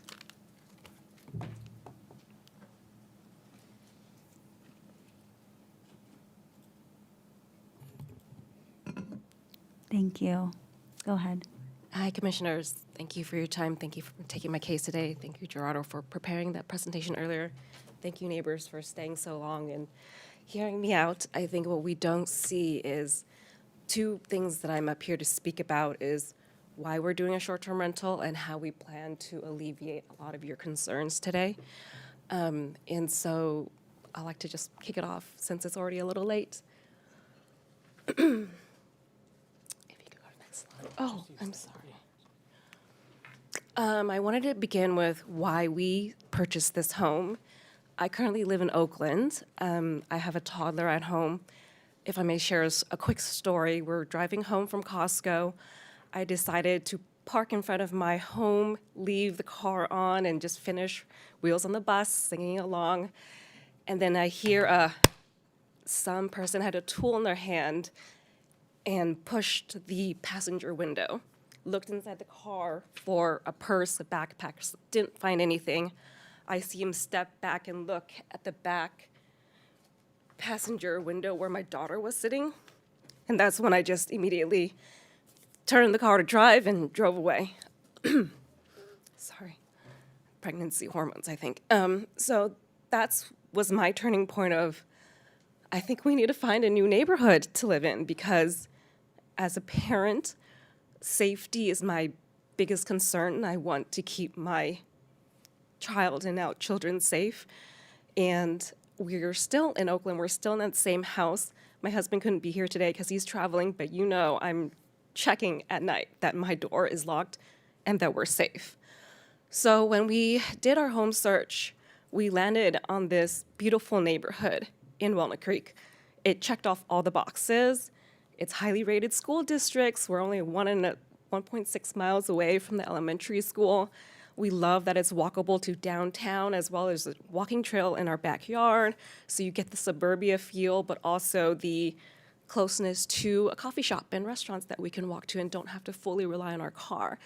And the kind of nice thing about this house was that it was a little bit older, in a condition where we can plan out how we wanted the house to look, and we can personalize the floor plan. So we did a gut remodel to the house. So what did we do to improve the house? Gerardo mentioned it a little bit before, but the house was sloping. So when you walked in, it was not straight. You would walk sideways. We put in a lot of money into the foundation work. We turned a 1-bedroom, 1.5 bath into 3-bedroom, 2.5 bath for a growing family. We replaced the knob and tube wiring, which is a fire hazard. We took out the old plumbing.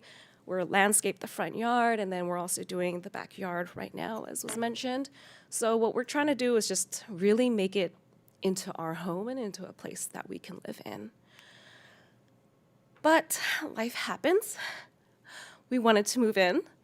And unfortunately, my father-in-law's dementia worsened. So they moved here. They did the reverse commute from Texas all the way to California. They lived in a small, tiny little town into Oakland. So it's a little bit of a shock, but both of their children live here, and their only granddaughter lives here too. So as they're aging, we felt that it was necessary for them to come out here. And the additional plus was we found a rental for them 1 block away from where we live in Oakland. So it is just providing us like the multi-generational support that we have, and they find a lot of joy in having their granddaughter visit them throughout the week. And if I may share just like another story about why I think a neighborhood and a community is so important, is that he takes our dog, a 100-pound fluffy white Great Pyrenees, on a walk.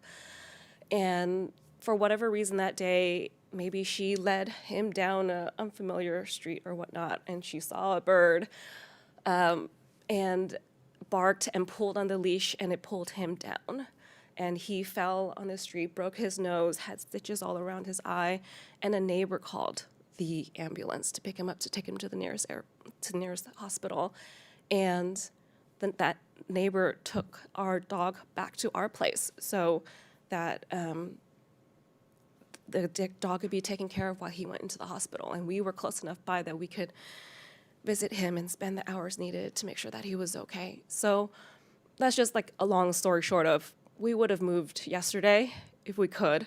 And yes, we could leave him in Oakland and we could be in Walnut Creek, but then we'll just have to go back and forth in between. And we just felt like the proximity of being walking distance is just slightly different than being driving distance away. And so that's, I know, maybe not, I'm not trying to be here as like a business person to tell you that I'm gonna invest all this money into this property and try to get a return. What we're really trying to do is, in the meantime, until we're ready to move in, figure out a middle ground. And the reason why we decided to do a short-term rental versus a long-term rental is mainly because we can actually screen a lot of the guests that come through. They're only here for a short amount of time. I'm there weekly, if not more, making sure the place is clean, making sure it's upkept. We found a plumbing issue. We always find issues. It's just the home ownership kind of thing. And it's also like if we did a long-term tenant, and then after that 1-year lease is up, they could sign a 6-year lease, and they would work it out. If they had to finish it at just a six months, they would work it out and go find some place to rent. My husband and I rented around the Bay Area for a very long time, and when the lease was up, the lease was up. Thank you. Thank you for what you do. Michael?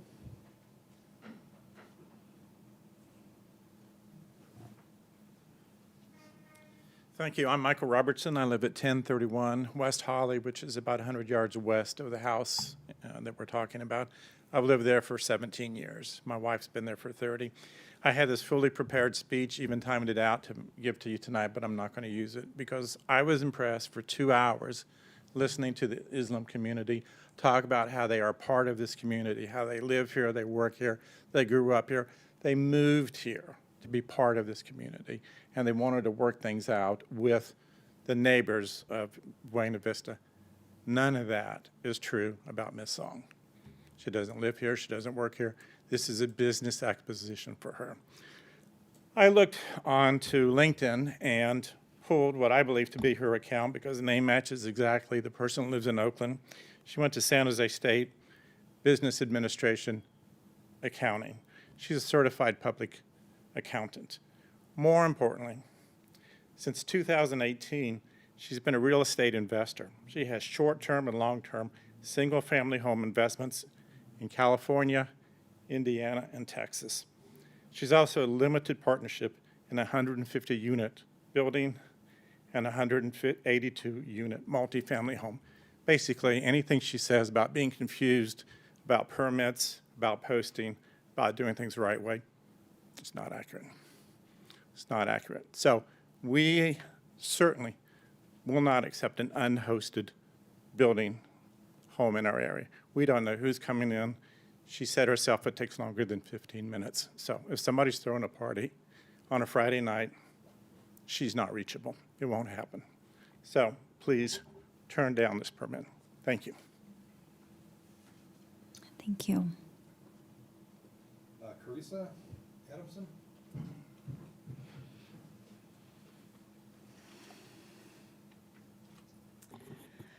Good evening. Thank you so much for your time. I know it's getting late, and I will try not to repeat anything that my friends and neighbors have said because they've said it very well. My name is Carissa Harris Adamson. I live at 1100 Homestead Avenue. I walk my dogs by the 1002 Hacienda twice a day.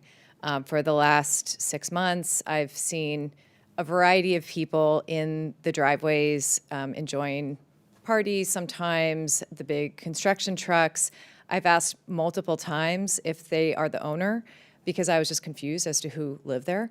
And it wasn't until more recently that I realized what was going on, that this was actually an Airbnb. We are a really close-knit community, as you've heard. The idea of having neighbors' keys, our kids having multiple houses that they could go to if anything happened. We all know each other. We all really like each other. We have block parties in the summertime every Wednesday. There's, a get-together. It's not in the spirit of our neighborhood to have an Airbnb. We do have long-term rentals in the neighborhood. There's even one-bedroom long-term rentals that she could move her parents into. There are other solutions that would not have a negative impact on so many people in the neighborhood. I do not know what their general intention was, but I finally did meet her husband this past week when I was walking my dog, and I again said, "Hey, do you live here? Do you own this place?" And he said, "No, we don't live here, but I am the owner." And he told me that the numbers just didn't work out because I said, "Why don't you just do a long-term rental? There are other long-term rentals here." And he said, it just doesn't pencil out. This is what we need to do. We've had these, personal situation that is keeping them in Oakland, and the numbers didn't work out to do a long-term rental. And I just don't think that is a reasonable response to inconvenience the rest of the neighborhood and really change the culture of our neighborhood. Thank you for your time. Thank you. Deborah?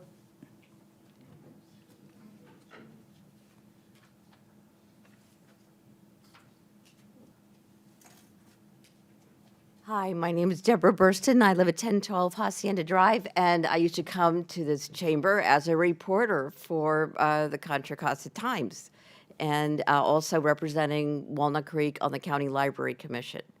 But here I'm today as a longtime resident, and I want to ask you guys, do you not remember what happened in Orinda with the Airbnb?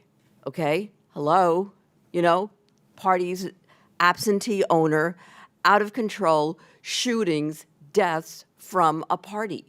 We don't need that on our street. We're already having transgressions, robberies, things we never had before since this came on.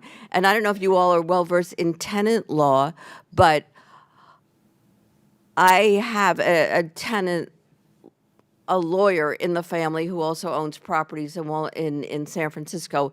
And the tenant law states that if it's to move in a family member, or you and your family, you are indeed allowed to move out a tenant without penalty, okay? It's in that. And my thing. So anyway, so these owners apparently have knowingly operated illegally, no host on site, already started operating Airbnb, which is not a bed and breakfast where the cheerful lady in the apron is serving you muffins and coffee in the morning. This is a very different animal, and you should not confuse the two, please. But they've had no permits, no transient occupancy tax, so I feel like granting them a permit would reward that noncompliance, okay? And that's not a precedent we should be setting, and also not taking a house out of the need for housing. They could have someone on a month-to-month lease. Why not? You know, that would solve their problem. Thank you very much. Thank you. Last one. Sorry, Jane West.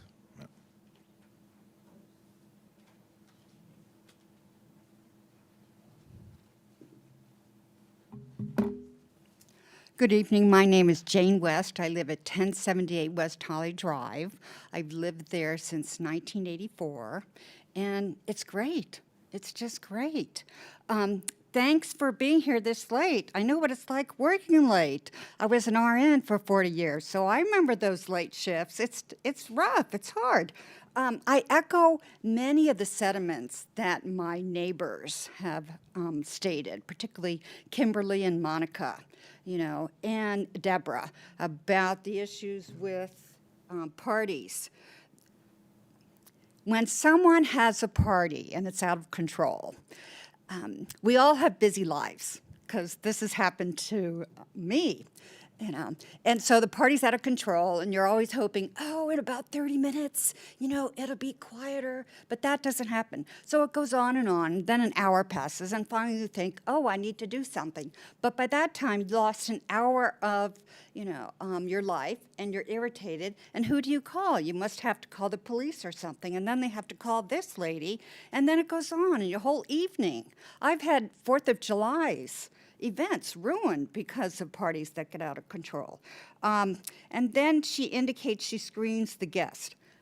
Get real. I mean, screening, what kind of screening can you do if someone wants to rent for 7 days? And I echo also about the bed and breakfast. I think that's a misnomer. I personally experienced this. My husband and I had a wonderful cabin up in Groveland in a gated community called Pine Mountain Lake. And people would call it heaven on earth. It was wonderful. But then about 2014, Airbnb came in. And suddenly you would walk around and it changed completely, and we sold the cabin. Thank after you so 17 much. years. Thank you. I'm going to close public comment, but I appreciate everyone who spoke.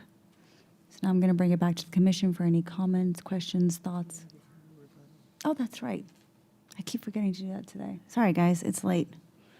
Would you like to speak again? If you want to reopen public comment. Sorry, I'm going to reopen public comment. Would you like to speak again? You have 5 minutes? I appreciate everybody's comments, and I am open to a 30-day stay if that's what it means. And I'm also open to a sunset clause too. So I think we're just trying to make something work in the meantime. I respect whatever decision you all make, and we will take the appropriate next steps to make sure that that happens.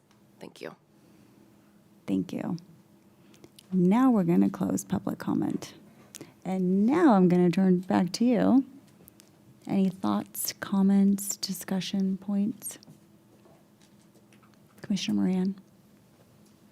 I just have a quick question of, I guess, order of procedure. Can we make a conditional use permit with conditions? Does that make sense? Right, like, granted, but there's some extra, rules around. Are you asking if the planning commission can? Correct. Can create new conditions of rule? Yes. Yes. Okay. That's all for now. All right, I have a couple of thoughts on this conditional use permit. So yeah, I do after reading the staff report and the resolution and the additional materials, do share the sentiment that this permit can be seen as rewarding the applicant. And so that's one perspective to look at it, and it does make me pause. If it makes sense to say like, oh, after 6 months of operating the Airbnb, would this be seen as a reward? And so the other thought I had to that was, well, is it more important to bring someone into compliance with the applicable laws and regulations that govern what they're doing? And so I'm in my mind weighing the benefits and the downsides of saying, should we approve this permit and risk seeing it as a reward, or is it better to put the framework in place so that we can have something to point to in the future that if there continue to be violations of the permit, then we can say, look, we approved or we took action on a conditional use permit with these conditions. The applicant has decided to continue not to abide by those conditions, and we do have the ability to revoke or modify that conditional use permit. So I think the benefit of establishing the legal framework or the legal regulatory environment for the applicant would allow us to do a lot more to manage the environment and to address the neighbors' concerns. Can I ask a question of staff in response to that? If we were to deny the permit, then I'm just trying to picture what that would mean. Would it mean that then this property could not be listed on Airbnb at all? It could not be a short-term rental, but it could still be, as was mentioned, a longer-term rental lease, like a regular month-to-month or year-long lease? Correct. It could be a long-term rental. It would, in theory, she could continue to be on Airbnb illegally. We don't have a whole lot of code enforcement ability to track. There's more than one in town, and we don't have the ability to track all these down and bring them here. I got to say that once she was contacted, she was very quick in bringing it into compliance, which is not typical. Is that true, though, if it was still listed in the beginning of November, that it was in compliance? If let's just say that if every day that that property was rented or used as a short-term rental or a bed and breakfast, as our code calls it, that's our code's issue. Right. That's because it's behind the times.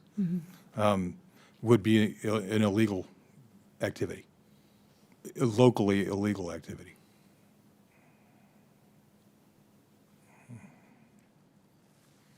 So you just said, and I want to clarify that I understood it, that we don't have an Airbnb set of rules and an Airbnb and a bed and breakfast set of rules. They are one Correct. set of rules. If you want to do a short-term rental, if we rewrote our code to be Yeah. up to date, it would be a short-term rental, not a bed and breakfast. Right. That was a sign of the times. Okay. The CUPs that we do have in place for a bed and breakfast all operate as a VRBO or an Airbnb or an unhosted property. And I do just want to say that I tend to be a person who believes the best of people, so I'm making some assumptions that our petitioner may have worked in different cities, environments, et cetera. So I'm not ascribing negative motivation to her, but I do think there's a lot of misperceptions and a lot of miscommunication clearly that's happened between the parties. So I appreciate everybody speaking up about that. Thank you. And if I can just offer a thought on that comment, the commission, the project before you is a land use project. And so what you want to consider the findings that are in the resolution and whether the land use issues of the project, you're able to make those findings or not. And I think that's what I would offer to the commission about what you should consider.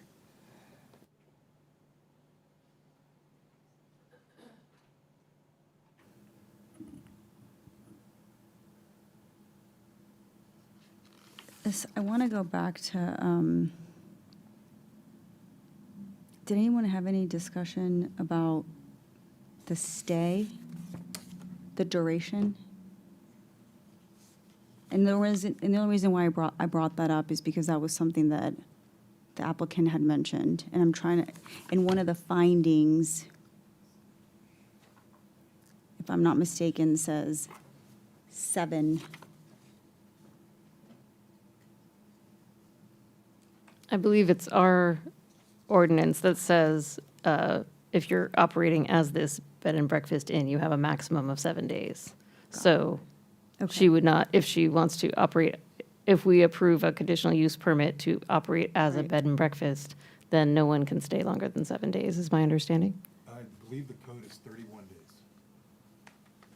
Can I just clarify something real quick? So according to our code, short-term rentals are classified as anything under 31 days. Under the bed and breakfast, what Chip correctly identified, it's out of date. A bed and breakfast cannot exceed 7 days. I'm sorry, I stand corrected. Okay.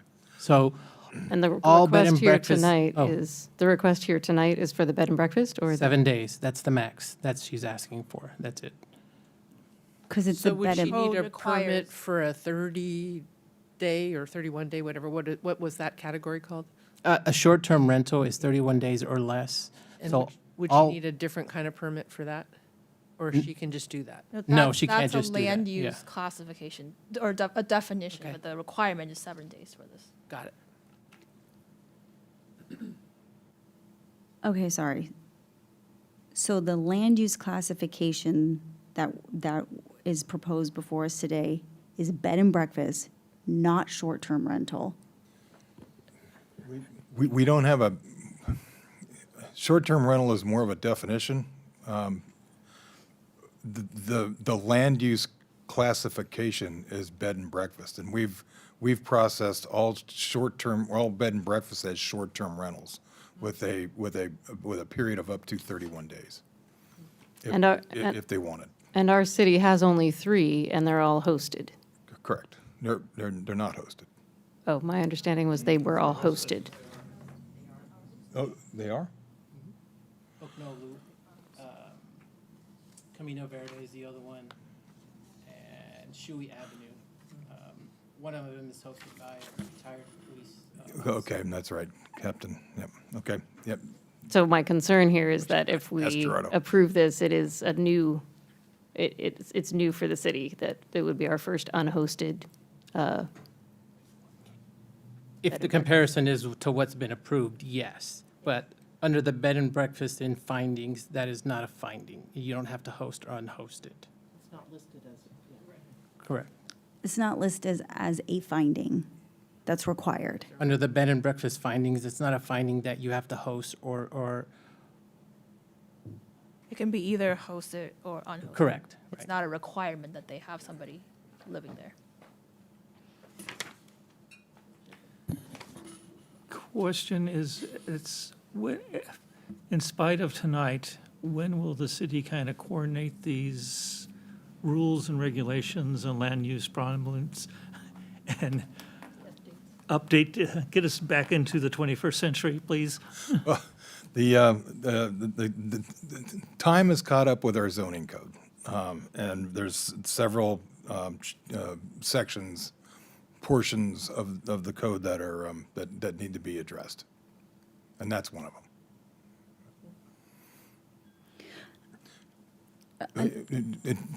To answer the question, we will, with the general plan update process, which is underway, we will do a complete overhaul of the code as well.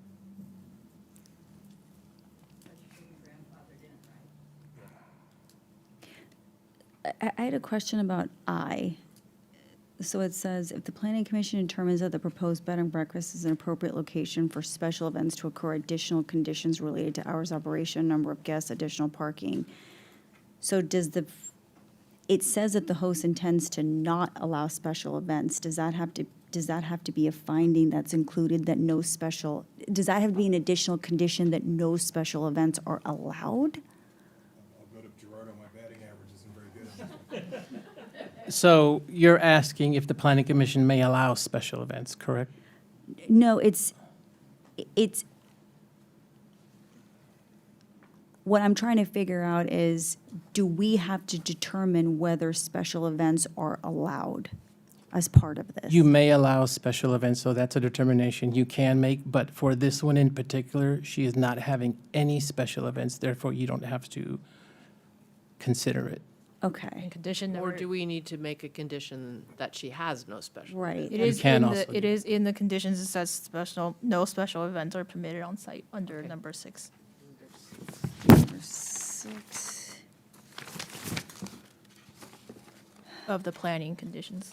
I see Page number 6. Number 3 and then number 6. So number 3 specifies hours. Yeah, there it is, okay. And no, okay. Yeah.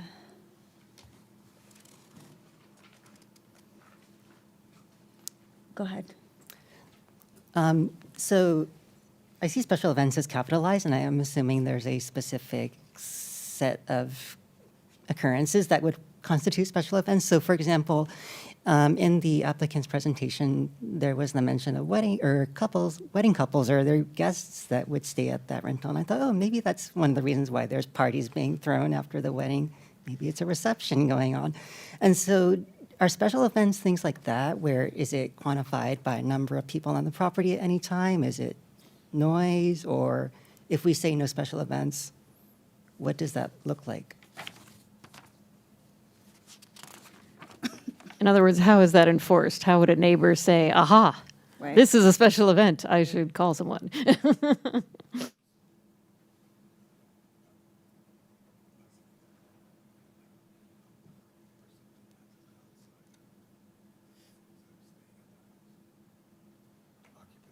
So, I guess based on there is a special event permit set of regulations, and so what I'm told is that it's based on the occupancy of the place, and so in this case, it would be, exceeding the occupants of the house. So if there's a large group of crowds that's, they're beyond the occupancy of the home, then that would constitute as an occurrence. Or a party. All right, thank you. A party. I have a question. I heard there was discussion about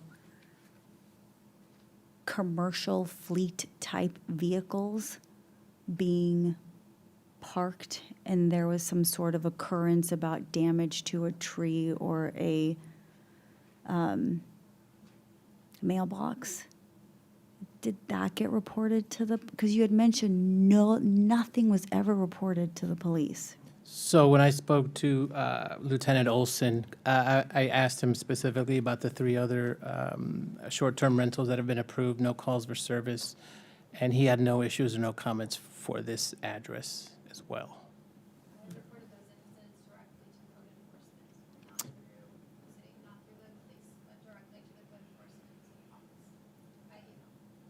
Okay.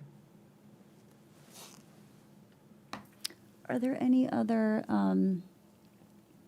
I had a thought. Does the city of Walnut Creek have, it's interesting because when I see commercial fleet type vehicles, it usually has a certain type of parking permit because they're larger vehicles. That was just a thought I had, but a bit of conjecture because I wasn't there. Any other comments, thoughts, motions?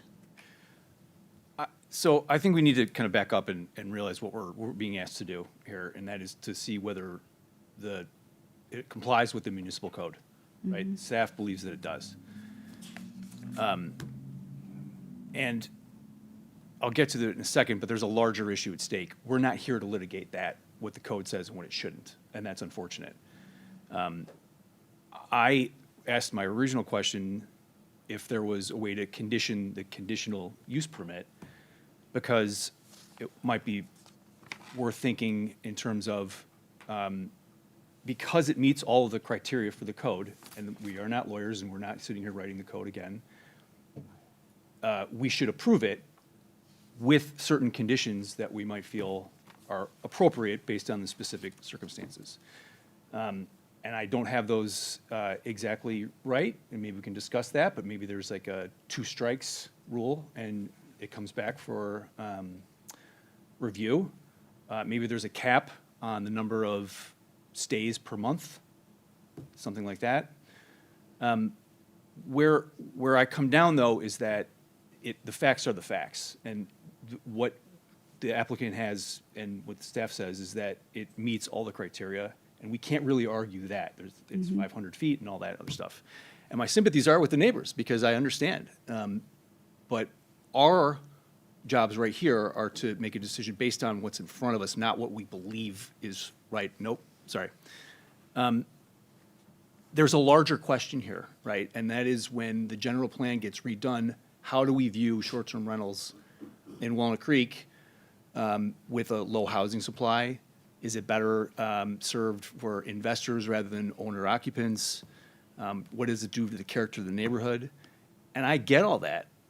What I'm trying to say, though, is that we here today probably aren't willing to go against what the code says, because it is what it is, and our jobs are not to just rewrite the rules because we see fit.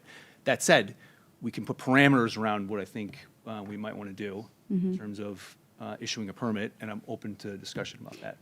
So I will, so right now what I'm looking at to help us with this discussion is that there's essentially 11 conditions that we're looking at, because then 12, 13, 14, and it's supposed to say 15, it says 11, is really more about indemnification, city fees, abide by Contra Costa County Fire Protection District. So is it, to your point about the timing, so if I'm not mistaken, the CUP is only 1 year? Did I read that correct? Condition number 10? So it's just a 1-year permit?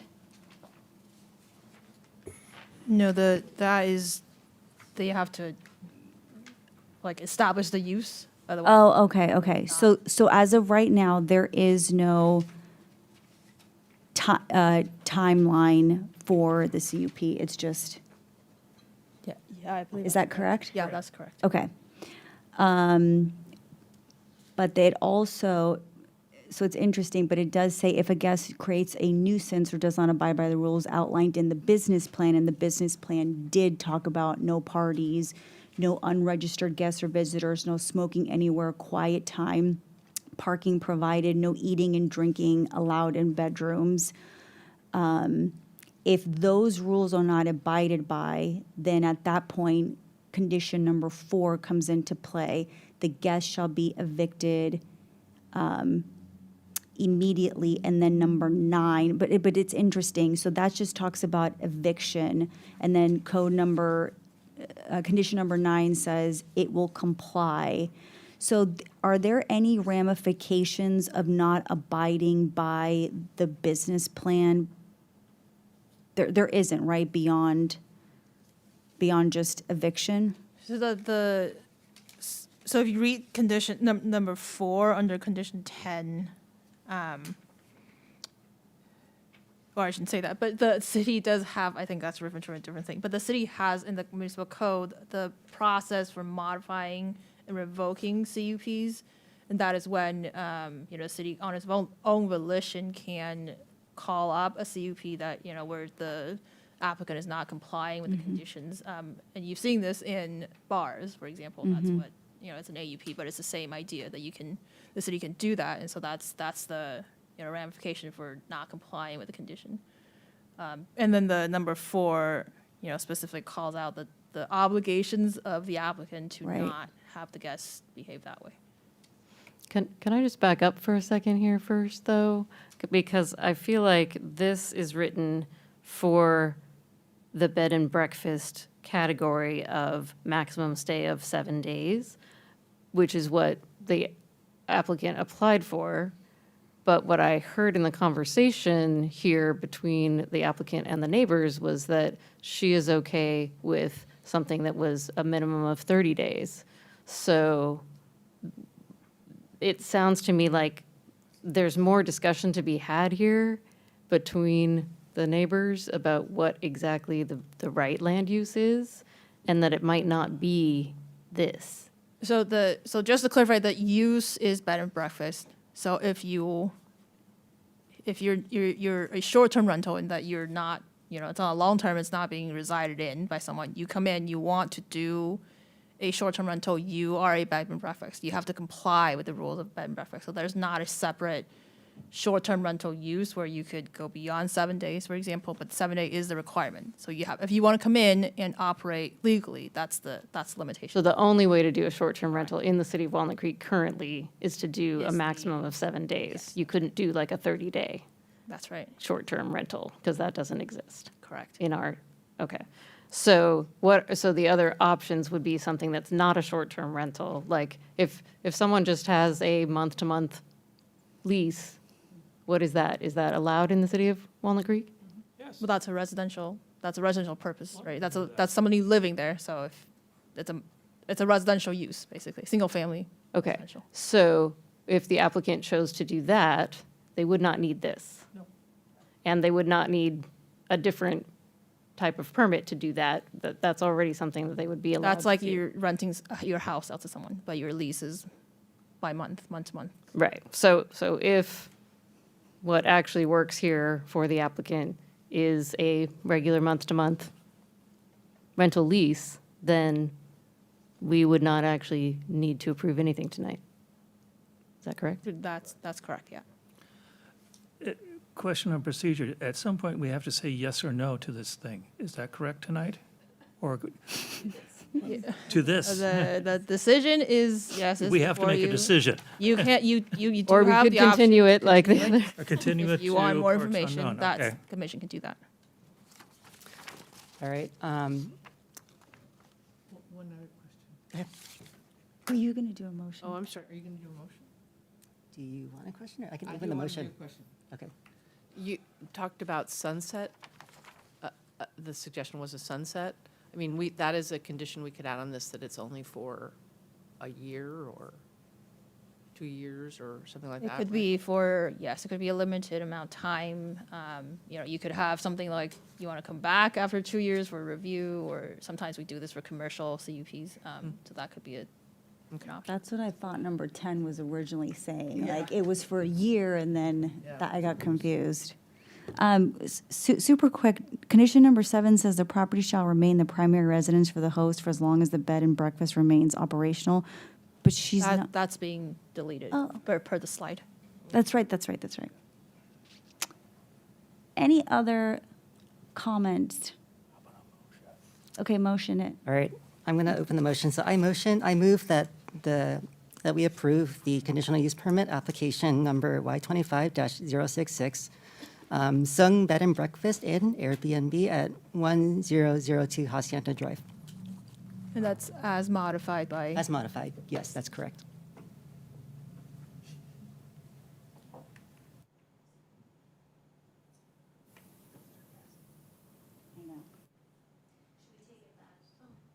Should we take it back for a little bit more discussion? No. There's a second. Guys. Okay. Is there more discussion? I moved to continue this to a future. So hold on, there's a motion and a second. No, there's no second. There was no second. But So the motion, but I know the rules now. You can have discussion. before the second motion, but nobody Well, wants to. there's no second on There's the no first second. motion, so that motion dies. Okay. Is there a second motion that is being? I don't have a second motion, but I have something to say, but I'll stop. Okay, if there's no second motion, the commission can continue to deliberate. I would like to maybe discuss some parameters that we can put in for the conditional use permit. I suggest a two strikes rule, that once there are two violations of the permit as written, then it comes back for review by this body. And I'd also like to make it sunset after a year, and we can review how things are going after that. And those are my two thoughts. Question on that. The strikes, who determines the strike and where do they report them to?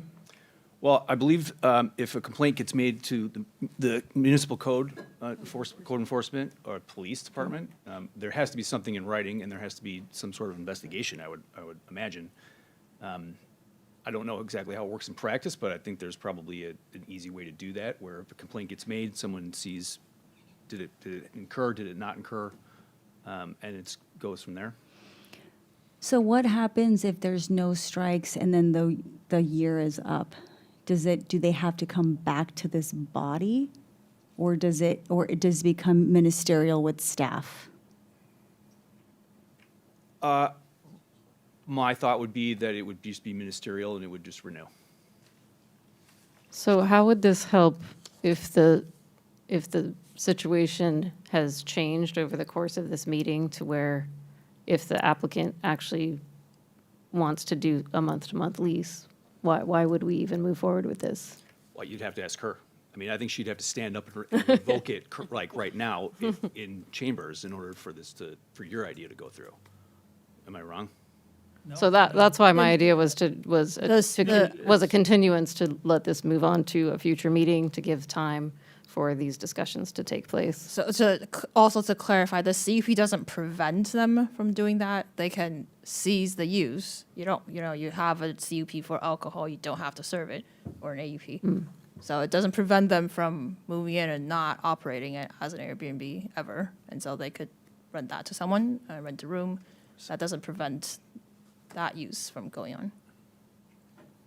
So she could still. It doesn't use change 30-day. the residential use. It doesn't take that away. So I guess I'm just wondering if there's a particular rush on this rather than continuing it to a future meeting. I'd like to add, I think that our condition of approval 11, which says if any of the conditions of the conditional use permit are not complied with, the Planning Commission, after written notice to the applicant and a notice public hearing, may, in addition to revoking the permit, amend, alter, delete, or add conditions to this permit at a subsequent public hearing notice for such action, I think gives us the tools that we need to revisit the permit if it turns out that whatever action we take tonight doesn't work. So one of my concerns with doing a two strikes proposal is that it boxes us in a bit, where the condition of approval 11 gives us more flexibility, where if we say, okay, after one instance of noncompliance, we want to notice the hearing to revisit it and notify the applicant. That gives us more flexibility than saying, okay, after two strikes, then we're going to consider. So I think that the resolution as written is good. It covers all the bases. And it also gives us the opportunity to revisit this permit if we need to. All CUPs have that language, if I'm not mistaken. So That's correct. that goes without saying. What I personally would like to avoid is there's an incredible amount of, we're free, but there's an incredible amount of money, taxpayer money spent for everyone to be here, and it's 10:15, so I want to avoid coming back here. So I like that's what I'm trying to figure out. I like the idea of, fine, if today is the night of everyone needs to be a good neighbor. today's the good neighbor night, right? So if we do impose this 2 strikes, you know, which I truly hope that doesn't happen, we all do, then would folks be in favor of revoking, and then they would have to come back here if they want to reapply? Because we've had that before where people, what's with the face? No, I'm not sure. Just trying to follow you. Oh, okay. What, so I'm just talking this out. If there's 2 complaints filed of bad behavior that doesn't comply with what's written here, and it's pretty simple, no parties, no unregistered, no smoking, quiet time, park in your designated parking areas, then if that doesn't happen and there's something filed, then at that point, are you saying it's immediately revoked? And then, or if nothing happens, So and the city has to give them an opportunity to respond because you're granting the permit to them. So that's why that condition says with notice and public hearing. so then it can't be just automatically revoked, we have to come back here after the 2? Right, if the city is revoking the permit or altering the provisions of the permit. That's why I'm hesitant to give the permit, because I feel like it's actually harder to enforce once you've given them permission. I don't think it's actually easier to enforce once we've given the conditional use permit. Because it requires people writing it in, right? And then to get back on our schedule takes a while as well, right? I know, that's why. Sorry, Commissioner Moran, did you? I don't have my glasses The reason on. I say the 2 strikes is because that's a number, right? This is vague. And like item 11 says, you know, if there's problems, then we have the right to do whatever we want to do, right? And I understand it's 10:15. We, as a body, shouldn't probably be issuing CUPs at all to short-term rentals. It should just be like, do the parameters fit? Yes, great, here's your permit. I think that's going to be something that we'll have to deal with down the road. But until then, we have to kind of play in the sandbox that we made. And to that end, I take Commissioner Kwok's point that it's already built in the language. What I'm trying to do is give a little piece to the neighbors that says she's got 2 chances. And if there's 2 parties, then we're going to come back here and we're going to look at it again. And it might be a very quick meeting. Yeah. You know, it's that there's no one good way to do this. I think to your point, a lot of the CUP violations that we've seen, it was after months of constant, it wasn't a set 2, right? It had been violation, call, report. So to your point, it is vague the way it's written, where it's who makes, right? It's a bit discretionary about when the meeting is called. So now that being said, what do folks think? I think I'm going to support Commissioner Moran's suggestions for conditions, the 2 strikes and 1 year.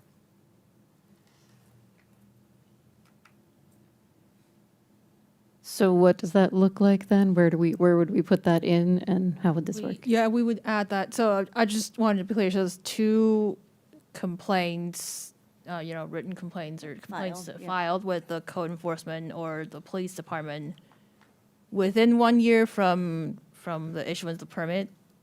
Then the hearing is triggered, or is it one year regardless?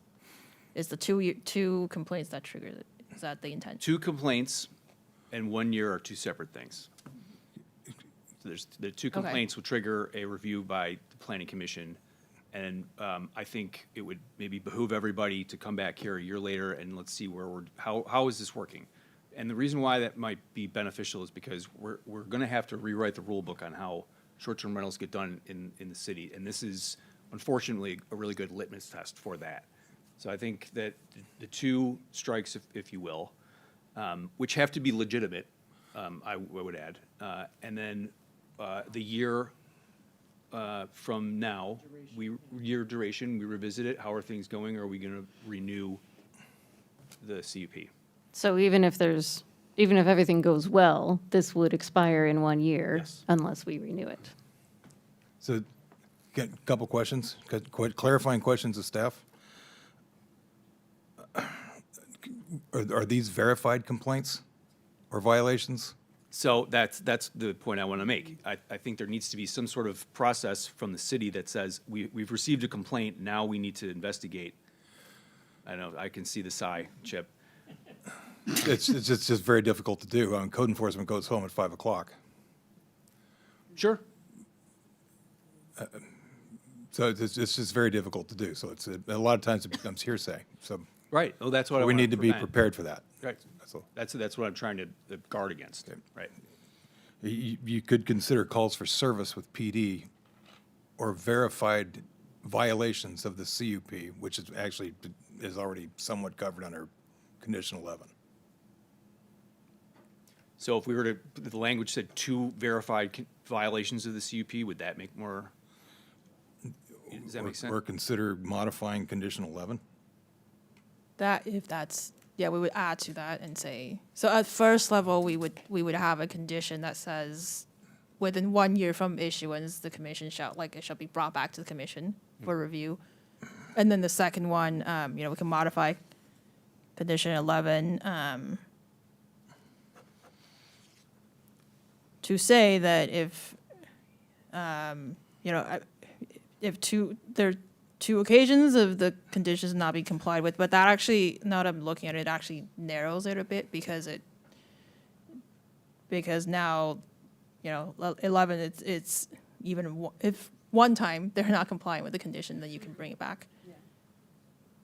I understand that, but I think there's a difference between reality and what's on the paper, right? How many times do people have to complain before, to your point, Commissioner, that people get complaints and complaints and complaints and nothing gets done? If we say 2, and I understand, Assistant City Attorney, what you're saying is that it does narrow it, but the reality of it is that they can complain all day long, and there's code enforcement is very strapped for time, and nothing will probably get done, and these neighbors are going to be more upset, and everyone's going to be, it's not going to get any better. We could, so if I could just finish my thought, if we could add into this condition that including 2 substantiated complaints to the code enforcement or police department, so that would be a trigger that you can identify in the condition, in addition to what's broadly stated. What about within number 11? I think maybe where the leeway is that it currently says if any of the conditions are not complied with, the planning commission may do those things, may take action. But if we change the word may to will, then, or shall, then it's a little bit stronger and it would only be 1, there wouldn't be a number of 2.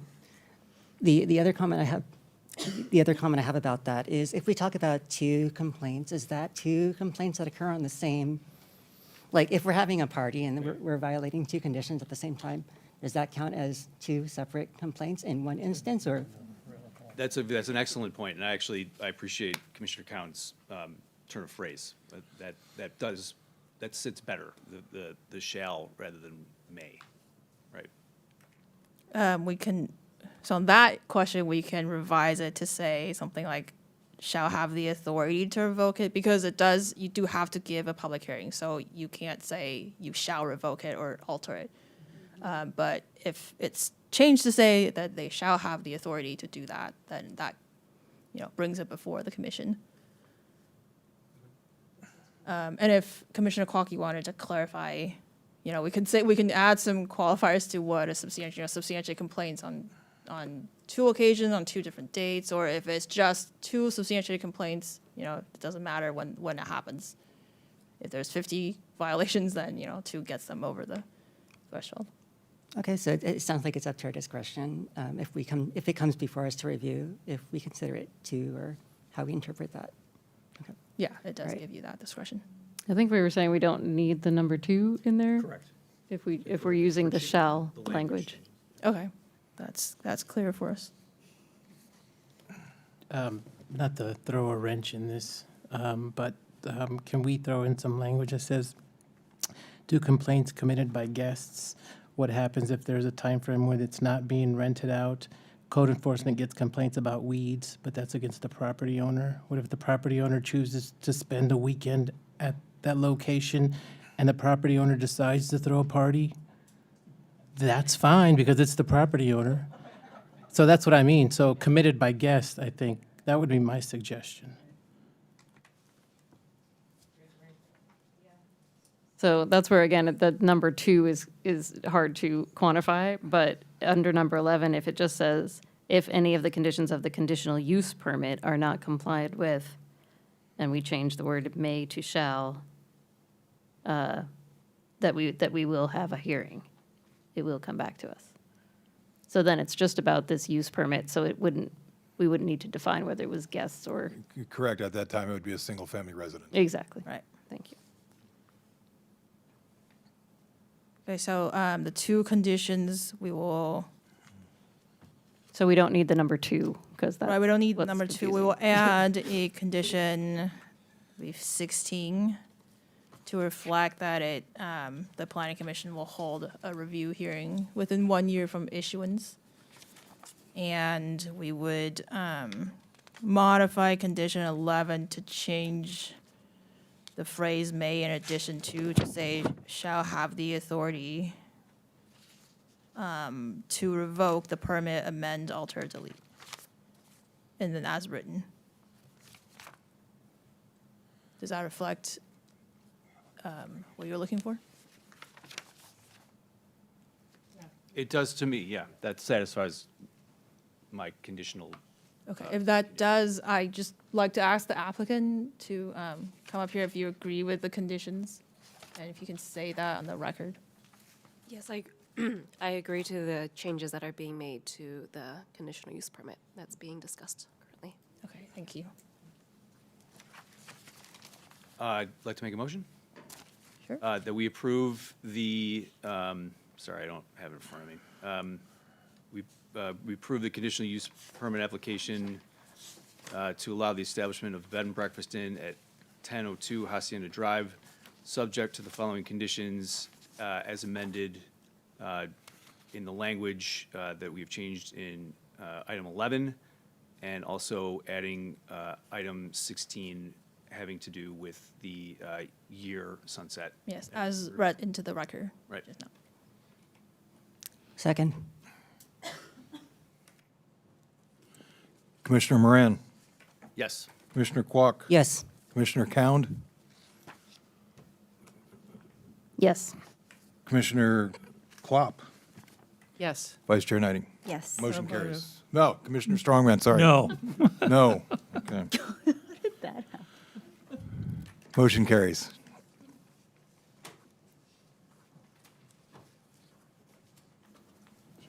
Do you have the language again? Okay. Oy. What I would like to say is it's provided in Part 4 of Article 5 of Walnut Creek zoning ordinance. Any interested party may appeal a decision of the planning commission within 10 calendar days after the mailing of the decision by filing a written appeal and the applicable appeal fees with the city clerk's office. Thank you. Okay, I lost the agenda. Thank you, everyone, for being here now. We're still having a meeting. Commission considerations. I have a staff report. Oh. I have a couple staff reports. Yes, okay. This is the last meeting of 2025. Thank you, commissioners, for the year. The next scheduled meeting is January 8th, 2026, and that meeting has been canceled. So the next time we will be together is on the January 22nd, and we have a few items on that agenda.